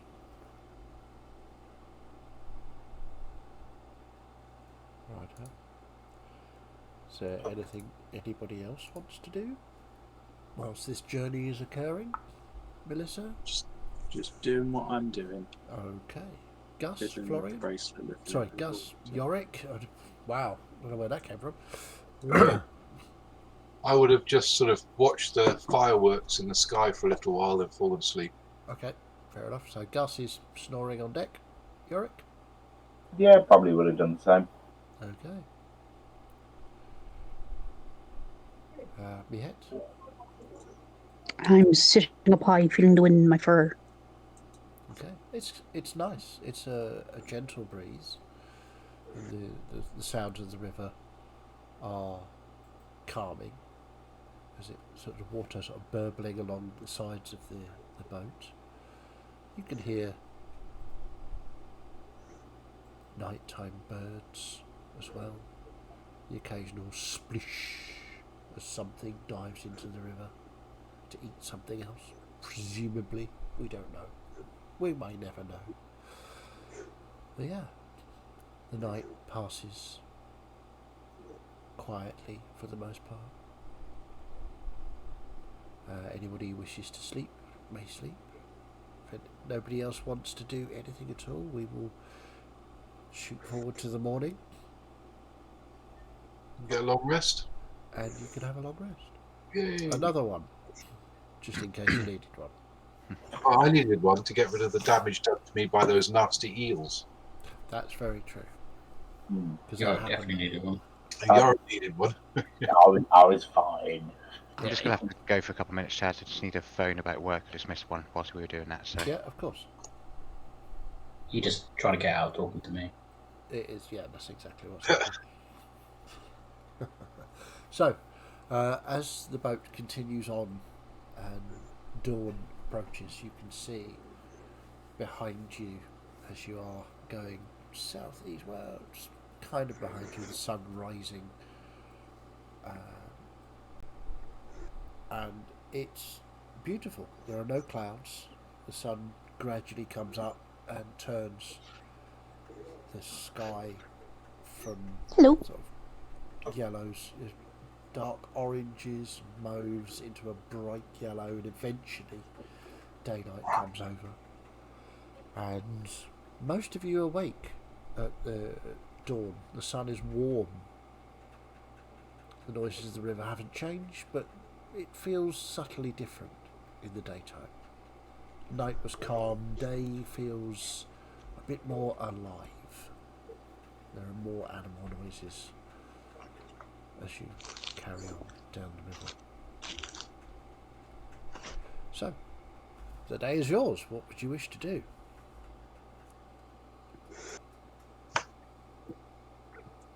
So, are we heading into dwarf country? Is that the plan? I thought they wanted to go to a library first. Well, How about this- currently, according to the map and the direction that you've been going in, you are... Let me just share this for you. Oh, cat on stream.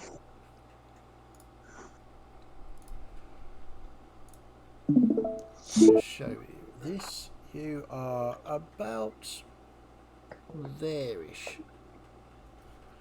So at the moment, you're heading towards Dornham. Now... Stopping and door. Hello. Dornham's going to take you probably 2 days. And then obviously if you wanted to go to Silot, that would be a 3-day voyage from Dornham. Or you could go overland if you really wanted to. Or you could head back north up to the mountains. Or you could head up into the elven forests and towards Drummond. But currently, like I say, you're about there-ish, I suppose.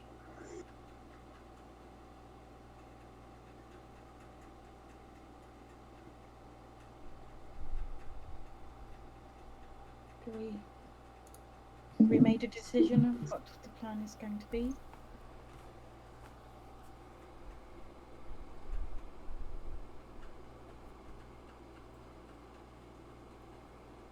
Well, I thought we were going to go up north to dwarves. But someone said something about going to a place with loads of books first. Find out how to help the dwarves.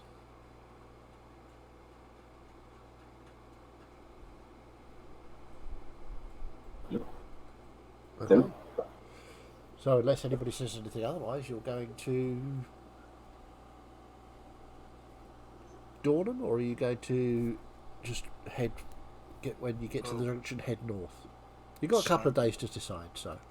Snow's basically been directing us towards the last time we actually spoke about where exactly we were going. The destination was Silot. Okay. Well, you So have as to far as pass Dornham to get to Yeah. Silot, so. So as far as he and Clouds are concerned, we are on our way to Silot, unless Okay. anybody decides to tell us different. Okay. So, you continue down the river. Is there anything anybody would like to do? This has been kind of just spaced out most of the journey, not really paid attention to anyone. Okay. I'm probably This waiting. route. Sorry, go on. There you go. This route, it will not take us past Kleinwater, will it?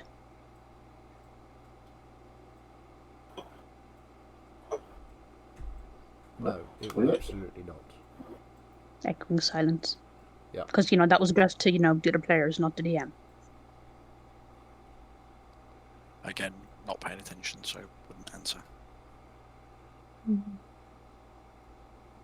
afraid I don't know. I don't know this world very well. But I think it was in the other direction, so... Mm. Yeah, Melissa, you would know as well that Kleinwater is much further north. You'd have to go back to Redport and then up past Dar to get to Kleinwater.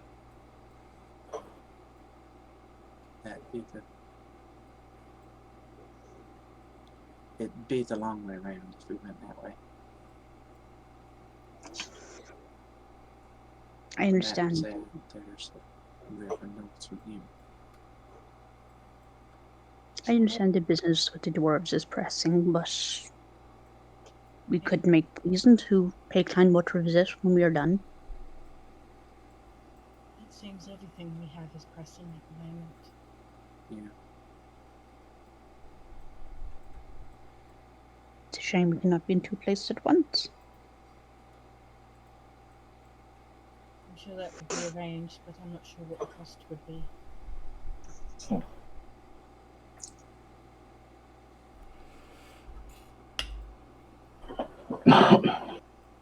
Oh, well, I think we've got a nice bit of time on the open water to make our decision. Though I think, saving the world from mighty dragons is quite important. Oh, it is, but I considered that there may be an option to tie up one of our loose ends, and I thought perhaps you would want to take it. What Critic. idea? I thought the whole point of trying to find Florian's sister was to end another cataclysmic event. Yes, but not all of our problems are cataclysmic bad, yes, but not quite that bad. No, if Fiona gets what she wants, then all kinds of bad things will happen. Yes, but fear is not our only concern. We cannot stop living our lives just because we have her to fight. I used to say that from what we got told, the war for this place, the gods fought against Fiona. If the dragons are fighting the gods, how do we know that they ain't aligned with Fiona herself as well? Or would they? Who knows? I don't know much about dragons. I think dragons kind of just align to dragons, as far as I know. Who's to say? I mean, the dragons once fought the gods, and that was, as far as I know, for power for the dragons, not for anyone else. From what little I can remember, I think, like the gods, there are different types of dragons. Not all of them are inherently good, but not all of them are inherently evil either. Well, the ones I've met have all tried to kill me, so But you were trying to kill them, weren't you not? that's fair. I mean, I can't argue with that, but that's an ongoing war for you. Well, Bridris has saved your life a few times. I'd have been fine without him.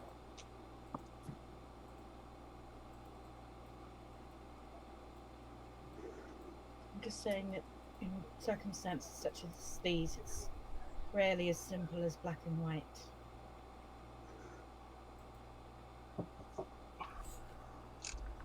Yes, but there is more than one route we could be taking in our task to rescue Florian's sister. We know we're not yet powerful enough to take on Fiona, nor enter into her realm without her knowing about their presence.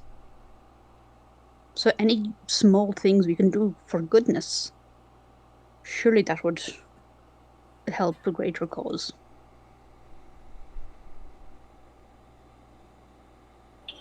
So what are you saying? Have you got a suggestion? I mean, you sort of mentioned last night about turning the dragons on Fiona's realm. Nothing quite so grand, knowing nothing of Fiona's realm or of dragons, but a smaller step that might help. Something that would be to Celeste's benefit. How so? What if there was a way of ensuring you never had to deal with Lurk again? Well, I'm not sure it's going to be as easy as that. It seems that his grandfather has also made some kind of deal with the lovely Baylor. So, and no offense here, Celeste, but yet you're saying we should ignore Fiona and the dragons and all other world-ending events that we might have seen in order to deal with one, again, no offense, small issue. No, you're putting the caravan before the horses. What I'm saying is that we are on our way now to the mountains to help your people. We all know at some point we will have to face Fiona for the fate of the world. But those things will not be happening tomorrow. Correct. I'm saying that while we are helping your people, while we are going to the libraries to try and find information, can we not do two things at once? Suppose is that on the way? Yes, it is on the way. Then I don't disagree with you.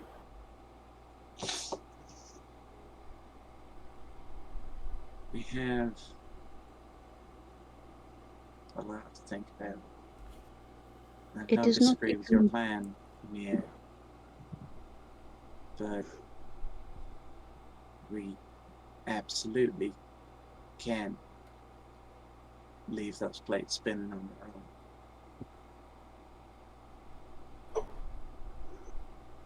And you are entirely too far in your own head at the moment. You're spending too much time worrying about Fiona's hold on you instead of actually doing things in the world. Yes, because I don't want to be a danger to y'all. Yes, and moping about it will surely fix that. You are kind of getting into Florian territory there, Melissa. Because I don't know what to do. Just do the good that you are capable of. She can't have that strong a hold of you if you're trying to do good in this world. If she can trick me into a pact without me even knowing about it, who knows what she's doing? Do you trust us? Yes. And you trust that we would be able to know if you were suddenly setting fire to orphanages, taking small children?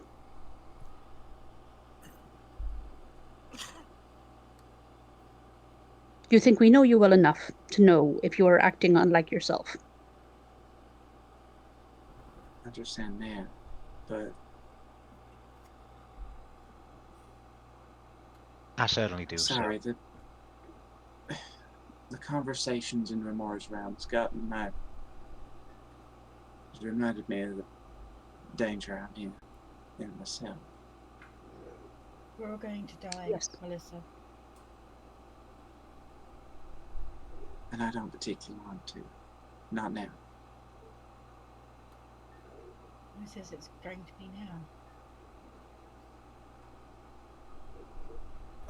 Could be any point. Maybe this is Fiona's time to die.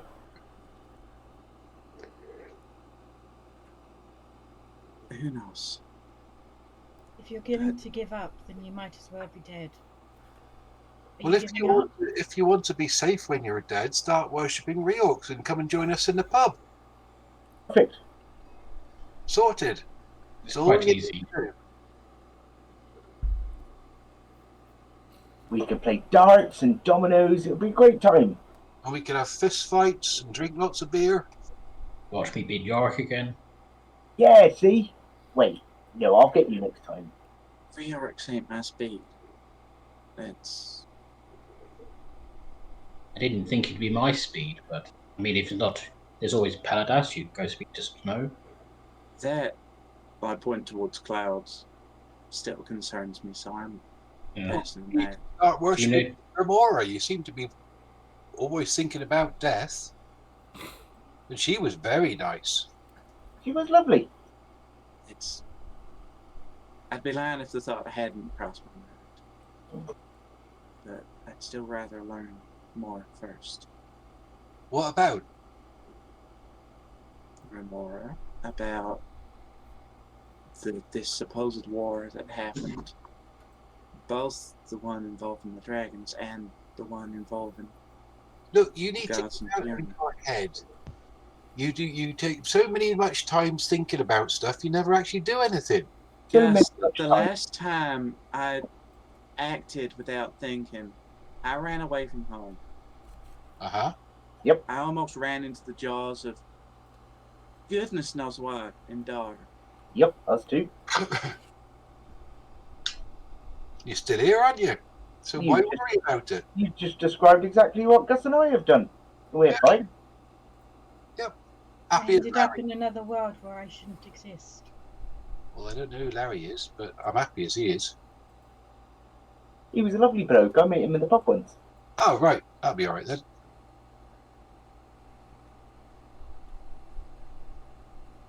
But if you think too much, you'll cripple yourself. Thinking's overrated. Doing's good. While this is going on, what's Snow doing and clouds? I was just getting to that. Snow, you feel a wrench in your mind as clouds vanishes from within your connection. You look up and you just see clouds go onto the deck. I'll immediately No. rush over. Snow would immediately just move like lightning, and he'd be there before Clouds hits the deck as he sees him fall. So, as you do so, the boat sort of slows. It doesn't stop, but it slows from its sort of full-on breathe. You get to clouds just as he's just about to hit the deck, and he's exhausted. He's been up all night with you, Mhm. and however long he was sort of in that state, waiting for you to come back. Of those hours, he hasn't slept. He is absolutely exhausted, passed out. Snow will sort of just lift him back into the little crook at the prow of the ship, Uh-huh. and literally just put the symbol of Peladas in his hand, push it to his chest, and literally just sleep, my ferryman. Yeah, he's absolutely sound out. You couldn't wake him if you tried.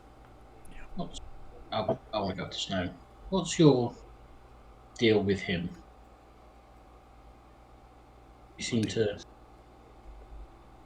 I don't know. There's something off about you. I know you come into this power. Is this part of the deal you made with Peladas? You get one of those. He is a follower of Peladas, and through the flowing waters we connect. You seem very connected. Yes. Do you feel tired? No. I'm fine. Is has he? been- Make an insight check. I won't. 17. 17. I mean, he looks okay. He's a little. He seems to be fine. I mean, he looks like he's had a long day, but You know, no more tired than normally at the end of a day. But we're I in the find middle of a that day, aren't we? Peladas is getting too much, you know. I know a different god. You have your god, Trelador. I have mine. I mean, like, Gus is kind of like our clouds. I mean, I could see that. But Okay. there is an interesting point of order. The dragons imprisoned Peladas. So he will want to help rid the world of them.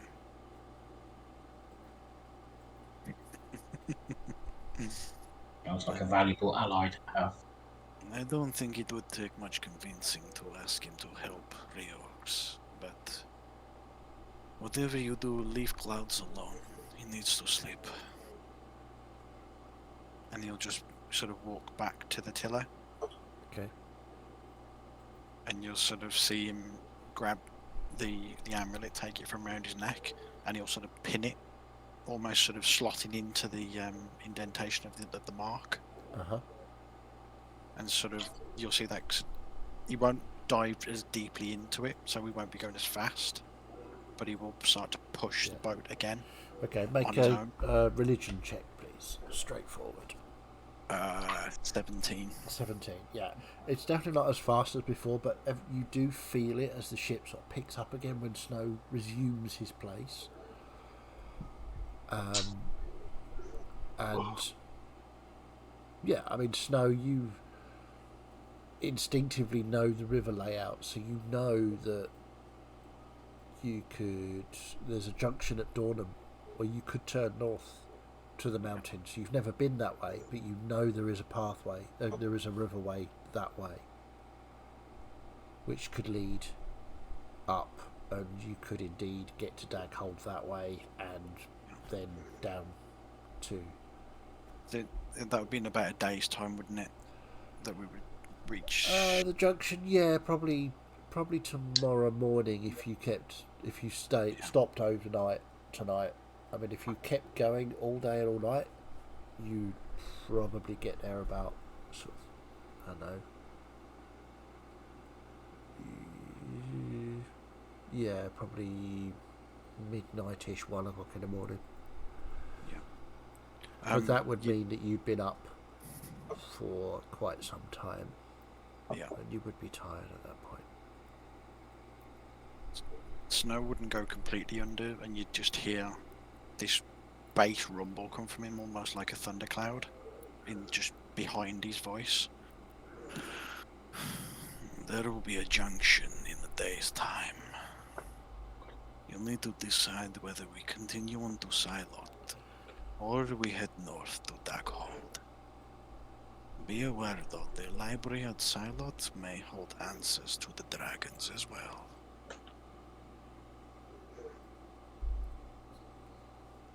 What's the time difference, Snow? If we went to Salat and then went to Daghold? If I push myself, I can get us to the junction by... was it the night? If you push yourself, you can get, I would say, to the junction. Let me just throw the map up again. Hang on a sec. I'll show you what I mean. How fast in feet are we going? Quite fast. You're probably going... A boat's normal speed of movement is normally 120. That's not a normal boat. This is being assisted. So I would say you're probably going about... I would say about 180 feet per round every 6 seconds. So at the moment, you guys... Let me just pop that up. You guys are around here. You get to the junction with Dornham, and then going back north for another 2 days, you get to this junction, which you can then turn north to go to the mountains, or southwest to get to Silot. But at the moment you're approaching Dornham, and snow can get you to this junction by 1 a.m. Bearing in mind it's now about 9 a.m. There's no oars or anything on the boat either, is there? There are not, no.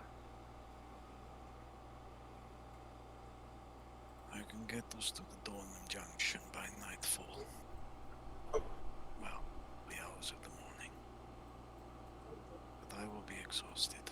And then it will be 2 days further to the junction, where we either turn southwest for Silot or head northeast to Duckhold. Is there any way I can help? No. You don't have the connection with the water. But I am still a druid. I have a connection with all of nature. Is it not at least worth a try? I think Snow's plan is for him and Clouds to alternate once Clouds is recovered. Well, Clouds is exhausted, and if Snow pushes himself, then so will we be. If I can help with that, at least a little. You don't have the same connection with the nature here, Celeste. You don't have that same connection with Pelodas. He is the Lord of the Waters. You don't cleave to him. This will not work the same for you. I cleave to nature. But you don't cleave to just the water. You're spread across everything. My connection is to the water and the water only. The water is the giver of life. I've never been this far inland, especially this side of the continent, but did we say that Darnham doesn't have a library? Or it does but may not have what we need? Might, but there's no guarantee it's going to be big. Well, maybe, so people can rest, if we're going to do it like this, maybe Darnham's the first stop. If we're going to get to the junction at around about midnight, we just stop off at Darnham. There's no guarantee that Dornham's going to have a library. Oh, you If know, human you know towns- that Dornham does have a library, but you know there is a bigger library at Silot. There's no guarantee that Dornham's going to have what we're looking for. It's still worth a chance.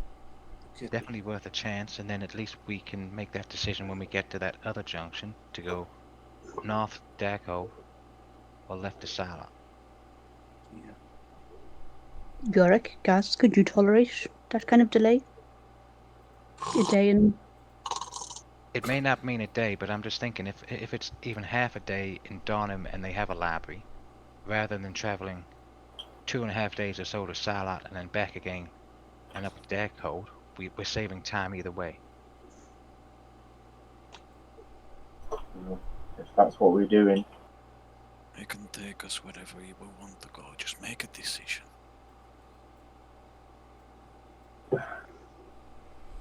I don't think Darnham's a bad shout just to see what we can find out.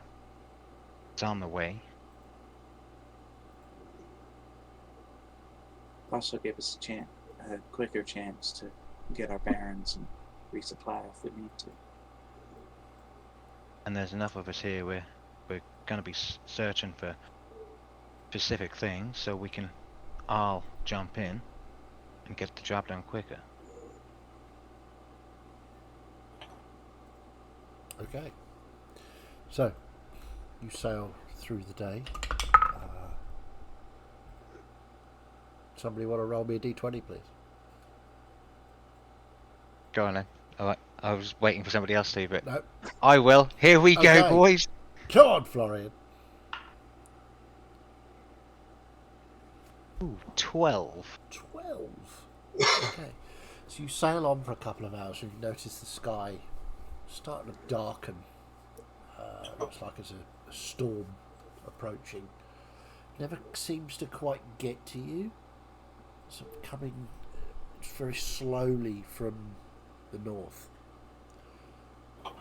And looking up, you see that it's not a rainstorm or thunder. There's no thunder, but the sky is very definitely dark. Does it smell of like ash, burning Make wood? a perception check. Ooh, 21. 21. Wow. As I Yeah, say, I'm it surprised as well. doesn't quite get to you, but the smell in the air is sulphurous, and it's definitely a burnt smell. And there's not heat, but the suggestion of heat, the suggestion of extreme heat that those smells are associated with. I'll tap Melissa on the arm, be like, just take a What's it big done? deep breath. Just smell that. Feel it.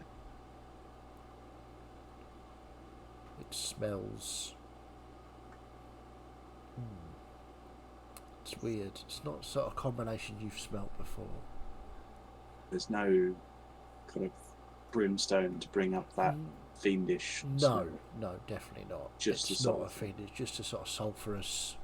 Is it more of a Ashy. smell that Gus and I would recognise? Absolutely. One of the many volcanoes in that mountain range has exploded, you suspect. Now, this far south, down near Durham, that's a long way for an ash cloud. It must have been a big volcano, a big explosion. But it's definitely that familiar sulphur ash type of smell. Has there ever been anything like that before? Like living in Redport, to the south of the mountains? I mean, Redport's, if anything, further away from the active volcanoes than Dornham is. Yeah, But ever seen? no, you've not seen that kind of thing happen before. Okay. I do not know what that is. I do. Fiendish.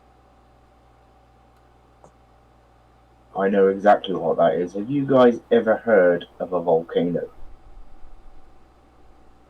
Assuming we have. I mean, probably. I mean, You know of volcanoes, the sort of study. Anybody that's read a book would probably know about it. Yet you would understand probably that smell as well. You've been close enough to the mountains when it's happened. It's not a regular thing, but it is regular enough to have happened a couple of times that you've encountered it yet in your travels. Gus and Yorick, you've encountered it a lot. I mean, I love how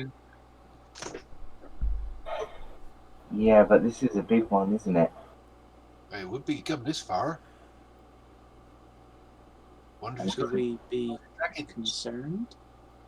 Not for us here. I wouldn't have thought. It just worries me that it's coincidence that all the dragons, creatures of fire, some of them, have coincided with the eruption of the volcano.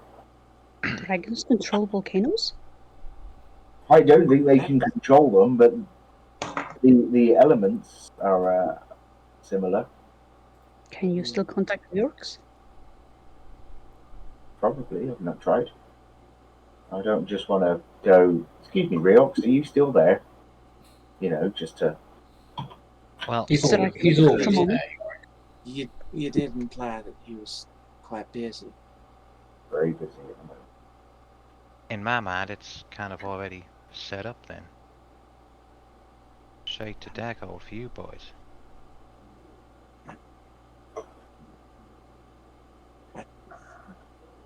Information would still be useful, but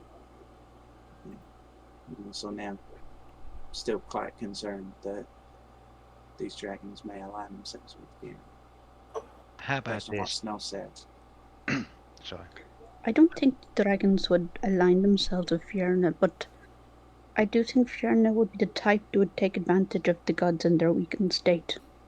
Yeah. If they are ready, we can fight some of the dragons. I suspect that what would happen is that they would work to go towards a common goal, and once that had been achieved, turn on each other.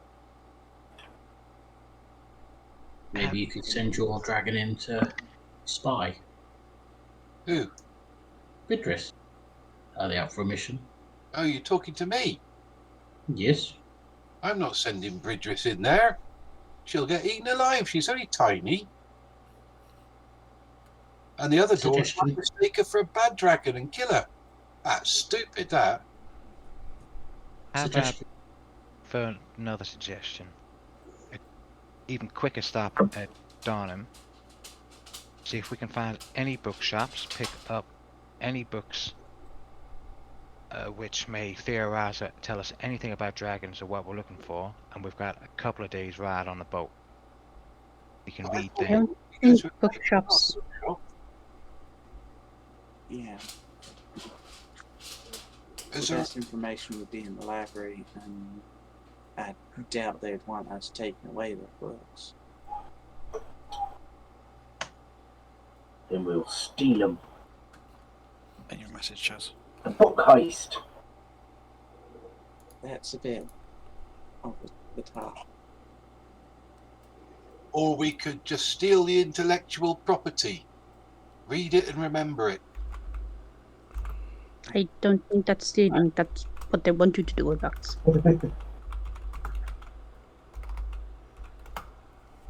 And Yurick could write it all down. Oh, I'm not copying all those books. No, but any important bits you could, couldn't you? Maybe we could kind of split up a little bit. A few of us go to the library, a few of us find bookshop, and just see what we can find. I think it would be better if we went to the pub and checked there just in case anyone knows anything. Rumours and such, it's really important. That sounds sensible to me. I mean, I do remind you that up until we met y'all, as far as I was concerned, dwarves were a myth, same as dragons. That's fine, we're just big halflings. It's unlikely that any human's gonna know anything more about dragons than y'all. But we can ask about all sorts of things, can't we? So, as you carry on sailing down the river, the day wears on and these conversations occur and happen, and gets to about,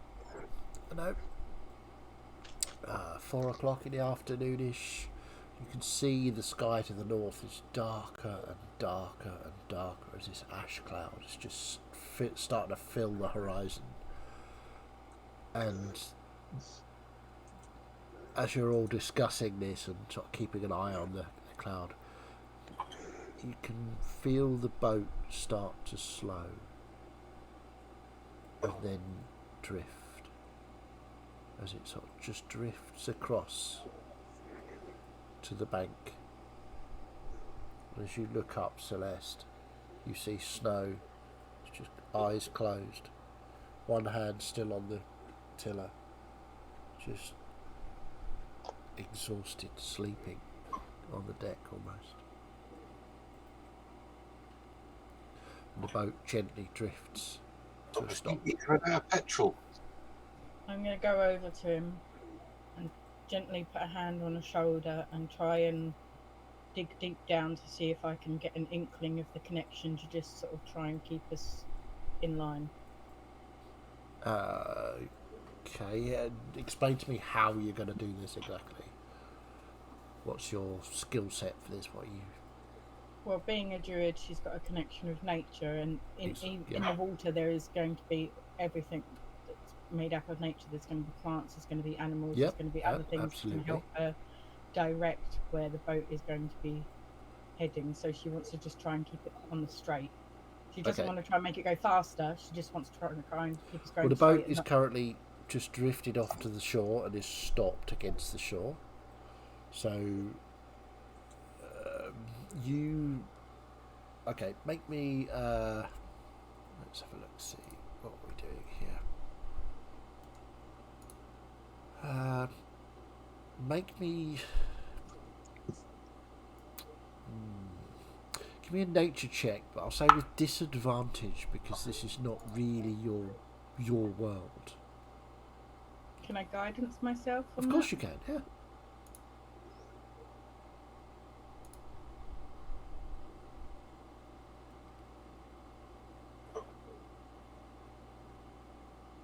Ten. 10. You put your hand gently on Snow's shoulder and try and reach for the nature connection that you would normally establish in your world, to try and call on the spirits of nature to aid you to direct the boat. And you reach, and there's a blockage of some kind. There's a torrent of rushing water passes through, and you try to sort of connect with it, but it's just too fast. You cannot slow it enough to connect to it, to understand how Snow is able to move this boat, because there's no oars. The sail is down. The connection is, it's just not there. You can't reach in and normally, whereas you would be able to manipulate the elements of nature, it's just, there's nothing. There's just this rushing wall of water.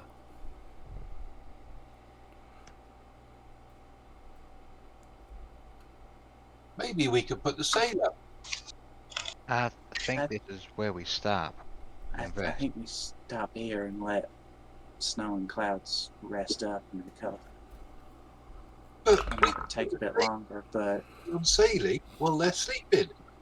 I'm not entirely sure the boat will let us do that, Gus. Well, let's try it. let's just have a quick show of hands. Who knows how to sail a boat here? I've watched Snow do it loads of times. I get the impression this is a special boat for Peladacian people. Yeah. From watching the other tabaxi on the other boats, seems like it takes more than one person to sail these things. Well, you stick a sail up in the wind and you move that sticky thing at the end. Well, the fact that Clouds and Snow have been sailing this boat on their own, instead, compared to the crew that normally are on the boats, show there is some divine intervention. I mean, I'm just going to go and sit in the corner then. no, Gus, I wasn't saying that. If you want to try and steer this boat, I will quite happily watch you trying to do it. Well, it can't be too hard. It goes one way and you just turn the sticky thing to make it turn corners. If I go up to where Snow is with Celeste, Yeah. can we actually get him off of the rudder? Is it to put him into like a recovery position? You And can certainly try. I'll be like, Celeste, let's just see if we can lay Snow down. They're both. Okay. I'm trying something. Yeah. Okay. Yeah, I've just read your note. Yeah, make a religion check with disadvantage.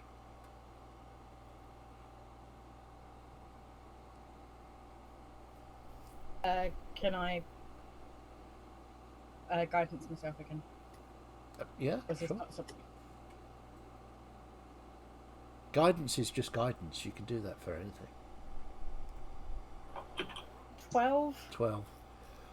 You close. You see, watch as Celeste closes her eyes, and Celeste, you try to reach out and connect to Peladas, and again that rushing wall of water is there, and you are thrown bodily from Snow across the deck. Ooh. And you take 4 points of bludgeoning damage as you hit the deck itself. You hear in your mind, "You stay away from him. He is mine, you understand me?" And you can hear from the prow clouds as well echoing these words. "You stay away from him. Do not touch him! This is in your mind. But the rest of you can hear this from Clouds' voice very faintly. Clouds is still essentially asleep. No, eyes are not open. I think we should let him rest.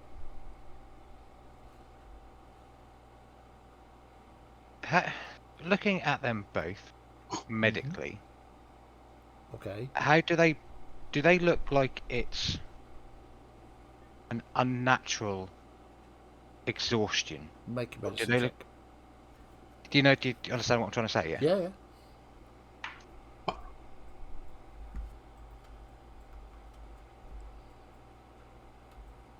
Oh, 17. 17. No, this looks natural. They've been awake a very long time, concentrating very, very hard on something. Yeah. Alright, Snow had the benefit of a long rest in Remora's realm, but since then, he's been awake constantly and piloting this boat on his own. Clouds was awake the whole of the previous day and waiting for you to come back from Remora's realm, and then collapsed a few hours later on. So, yeah, they're both exhausted. Okay. It's not a magical effect. They are just really very tired. Yeah, I think we just need to let him rest here. Did Gaz? you want to still try and move him? Yes, even after hearing that, just to see if it will allow me to get him into a more comfy position. Rather than waking up with like a crooked neck or something. Yeah, give me a... No, actually, yeah, I'll say you can arrange him. His hand is gripped onto the tiller. But yeah, you could arrange him so that he's more comfortable on the deck by the tiller. Yeah, definitely. Cool, okay.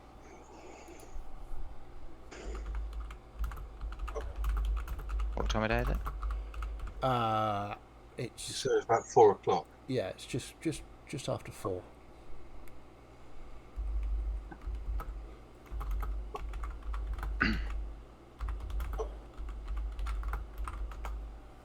Well, If we're going to stop here, we might as well go offshore and onshore and make a fire and cook some foods then.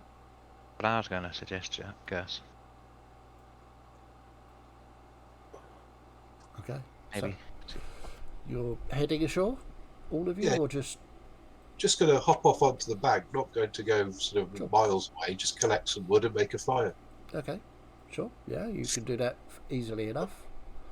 You sort of wade through the reeds to the shore proper, find some trees, gather some wood, make a fire. So, I'll stay on the boat because I don't want Clouds and Snow to be alone. okay, Just keep an eye on them in case they do anything odd. They're sleeping.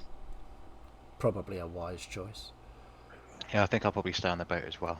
Okay. Just keep an eye out and everything. Hey, Yorick, you've still got that mead, haven't you? I do. We might as well have a few of those while we're waiting. Good idea. Okay, so the dwarves have got a fire and some mead. Oh, didn't you say you wanted to have a look at my crossbow?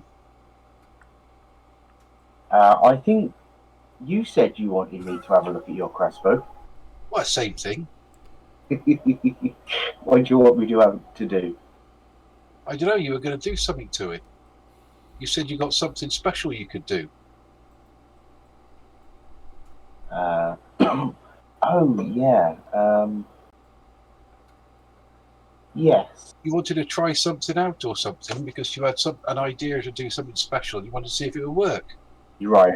I've slipped back into Martin while I try and remember what this was.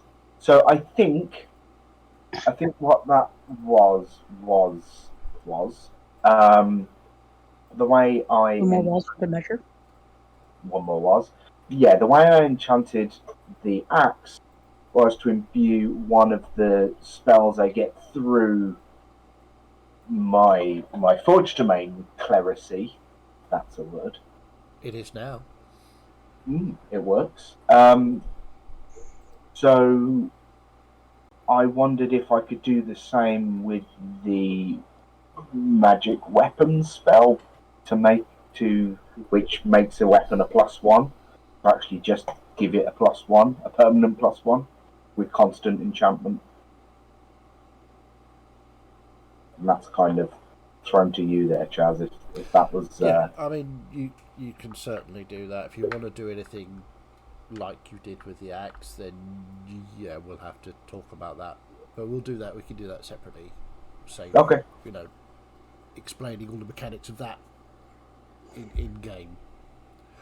But yeah, it could probably be done.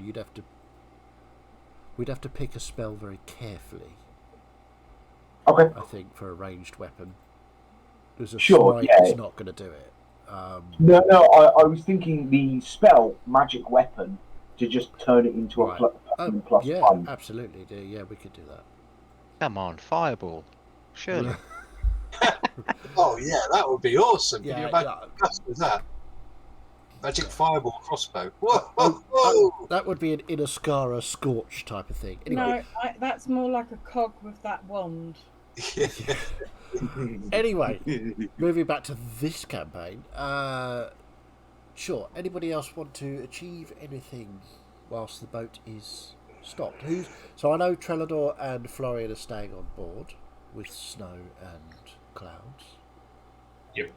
Melissa, Yeah, what I are you think up to? Snow. Oh, sorry. Sorry, go ahead. I was just going to say, I think Snow will be looking at keeping an eye on snow and clouds more than anything else, and I'll just be keeping an eye out on shoreline and where everybody is, and Okay. making sure that there's nothing coming up. Noted. I think they want a bit of alone time on the boat, those two. So, Melissa, Miette, Celeste? I'm gonna sit myself down quietly next to Miette and just kind of watch the fire being built. Yeah, I'm not going to be on the boat. Yeah. As per Gus' suggestion, I don't want to be caught in the middle of that. Yeah. So you're all sat near the fire. Celeste, are you on the boat or are you by the fire? No, after that I would get off the boat and go and find a tree to sit underneath. Fair. Okay. So, whilst you are sitting by the fire, sitting under a tree, sitting on the boat, that's where we'll end for today. Is it going to become the boat that rocks? I mean, it Ooh. could do. See if he wake you up. So, if this boat's rocking, don't come knocking. Just a low. Wow. Yeah, I'm sorry about that. I apologise immediately. It was horrible. And I was tempted earlier to say "tis was," but then I really realised nobody would get that. So that's fine. Yeah. Oh, really? Two people. Awesome. Vinny, you're older than you look. I know. Much. I wouldn't go that far. Anyway. Yeah, Terry's raised her hand as well for tis was, so that's cool. So, thank you all very much for playing. Hope you all had fun. I certainly did. A bit Reorcs heavy this week. Good. Bit of dwarven lore coming out there. So for those that notice for the rest of the party members that didn't really understand what was happening, there was a bit of a hint as to what was going on in the dwarven homelands. So yeah, that was good fun for me. Miette seems to have all sorts of tricks up her sleeve at the minute. Not quite sure what's going to happen with that. That should be very interesting. It'll all go badly without doubt. Absolutely, it won't. I'm sure it'll be absolutely fine. Where's the fun in plans going to plan? Yeah, absolutely. It would be nice occasionally. Not all the time, mind. Just, occasionally to have something all right. Stop thinking and just do. So, as ever, let's have a quick round of room, see if we've got any questions. Anybody want to raise anything interesting from the session? Oh, Gus, immediately, go. Is Bridges going to meet me? Don't know. I guess it depends on if you try writing or not. Considering how much she's objected to that in the past. Well, I mean, she seems to be quite taken with you at the moment, so... At the moment. Who knows? She is a dragon after all. Mhm. So, Gus, anything else you want to... Celeste? She's just very worried about what's happening with snow and clouds, because this doesn't seem normal. As opposed to... Has anything that's happened to us been normal? Let's face it, it's a god that's been in prison for eons, and he's got his first 2 followers now, so he doesn't really want to give them up. A lot simpler than it may seem. But she wasn't trying to stop that, she was trying to help. Yeah. Well, Depends We'll on how see, it looks we'll like see. after being in prison for millennia. Yeah. How did that be crazy? Paladas is not altogether as sane as Reorx. I I want to know if that's whether- a very odd statement to make. Sane as Reorx, that doesn't really. But To be fair, At least he's you can have a sensible conversation with Reorx. he's not altogether like sane as you would expect a god to be when you're that powerful. no, absolutely not. He's a very damaged individual. Although to be I want to fair, know though, whether I think with a certain conversation we could sort of essentially aim him and let him go. I mean, that is entirely possible. But we'll get there when we get there. Snow, anything you want to? Sorry, Celeste, is there anything else you want to mention, or is Just for somebody who wants more followers, just seems a bit odd to be throwing around somebody who could potentially have no affiliation. could well be. Just throwing them about Yeah, just seems a bit odd. indeed. Yeah. Who can tell with the insane gods? Ah, confirmation. Insane! Yeah, I mean, I think we all knew that, right? For some time now, we've known that. Yeah. Snow, anything you want to add or question? No, not really. No. I'm Okay. pretty good. I mean, he doesn't really know what happened as such. So No, I mean, he wouldn't have known that Paladas had thrown Celeste across the deck. Certainly. I'm fairly certain that he'll probably have something to say if he finds out when he finds out, if he finds out, either or. Yeah, possibly. Trelador? Yeah, I want to know whether Celeste will be changed if she's tried to contact Paladas. But she'll start to get a bit patchy. I mean, yeah, that would be interesting.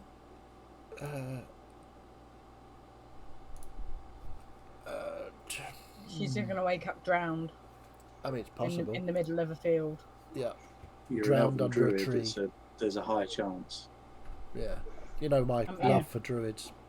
Especially Healy ones. Yeah. We couldn't have Matt's character go crazy and try and kill everyone in 2 campaigns, right? Could we? I mean, if you Drown a really druid. want, if you ask me really nicely, yeah, of course. Drown a druid, save a life. Yep. Yeah. Anything else, Trelador? No, just that I'm really not looking forward to the conversation we're about to have on the boat.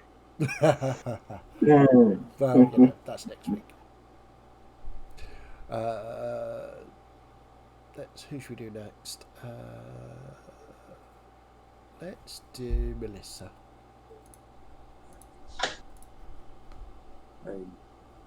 Melissa's feeling kind of damned if she does, damned if she doesn't.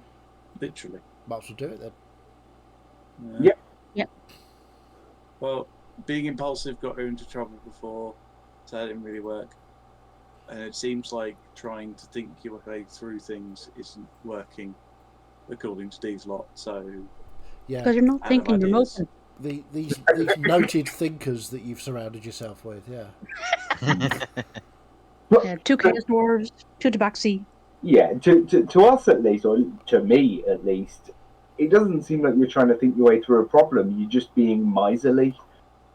That's how That it comes too. across. that too. Yeah, Yeah, it's not like I'm in this mess. How can I get out of it? It's like Yeah. I'm in this Oh, I'm mess. so in this mess. Meh. That was There is genius. also- Thank you. There is other stuff going on in Melissa's head at the moment. There always Your is. jaw drops. Indeed. So, anything else, Melissa? Is Remora hiring? I mean, Are we trying to get the trifecta here? there's Maybe. Hey, I was thinking of going for Mama. So, you you know. can always try to contact her and ask her. That's, I mean, you know, Reorx is contactable, Peladas is contactable.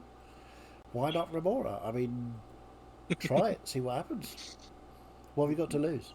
I'm just going to go straight for Zenario. Oh, quite a lot. She likes Oh. druids. Yeah. She does, yeah. Cool. So, Yorick, what you got? Interested in the comment that Riox made about the traitorous dwarves. Very concerned about that. But Dwarvish Civil War. I suspect those Yeah. that you know who they are. well, Yeah. So, yeah. They're hunting us. Well, interesting. one in particular sold his soul to a chaos lord to try and find us. But just wonder how widespread the traitority is. I'm making up words left and right here. You are. I like it. I'm here for it. Absolutely. Yeah.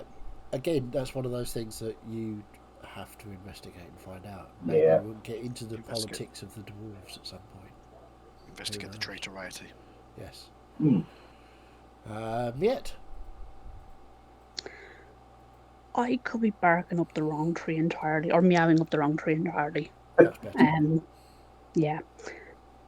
But I keep getting this little voice in my head at the moment. The more, the entire world falls apart of, in relation to the Wandering Guts. Last time it cost us our magic, what's it going to cost this time? Yeah, good point. Yeah, it'd be fine. Don't be a negative Nelly. Because, I mean, there's a Chaos Lord who's not exactly great at answering just, straight up questions or having a sensible conversation, because, apparently that's boring or something. So it's not like I'm going to get any answers. I mean, your little gift earlier was appreciated. See, I'm hoping I can, Leverage. what's the word? You're going to win him round, are you? Something like that. The whole thing of, you can have, attention and novelty on my terms, type of thing. I mean, it's worth a try. Leverage fun and attention. Yeah, it's kind of like not good cop, bad cop. It's more like kind of, abusive emotional relationship type of thing. There's some pithy term out there for it, I can't think of it. Essentially, you're going to be gaslighting Balo. I mean, I Oh can't God, help yes. but think that this is kind of like having a relationship with a cat. Yes. Something you, In fairness, it's one thing I've been thinking about since Susie was on my lap and she bit me getting off, and James remarked, that's why I should have a dog, and I just have been thinking since, it's like, you don't get the appeal of a cat. I love them because they're brats. Yeah. And they bite and Well, walk away. apply that thinking to Balo, perhaps. Just a word to the wise is all. Mm. So last and very definitely not least, Quite nice what are we thinking, not Florian? being locked away. Quite nice not being hit, especially last session. I'm going to bring it up again because it was quite nice not to actually fall to the floor whilst in a fight. Very interested as well, like what Reorx said about everything going on. But also really good to know that I may, not just me, but me and my sister, may not be the only end of the world scenario what's going on right now. Indeed. But it is now kind of like... Did you say the end of the world scenario? I did not. But it's now that You should kind have of done. point of where Florian will be thinking which is the more urgent one to go for, and because everyone's helped him so Mutual much, system. it's now got the love and knowledge. Got to repay the love and help everybody else. Indeed. The teachings of the temple. Very good. Yeah. I like it. Perhaps you ought to extend a hand to Melissa and remind her of the teachings of the temple. Again, a word to the wise is all. So, anyway, thank you all for playing. Let's just quick reach out to Terry. Do you have a question, Terry?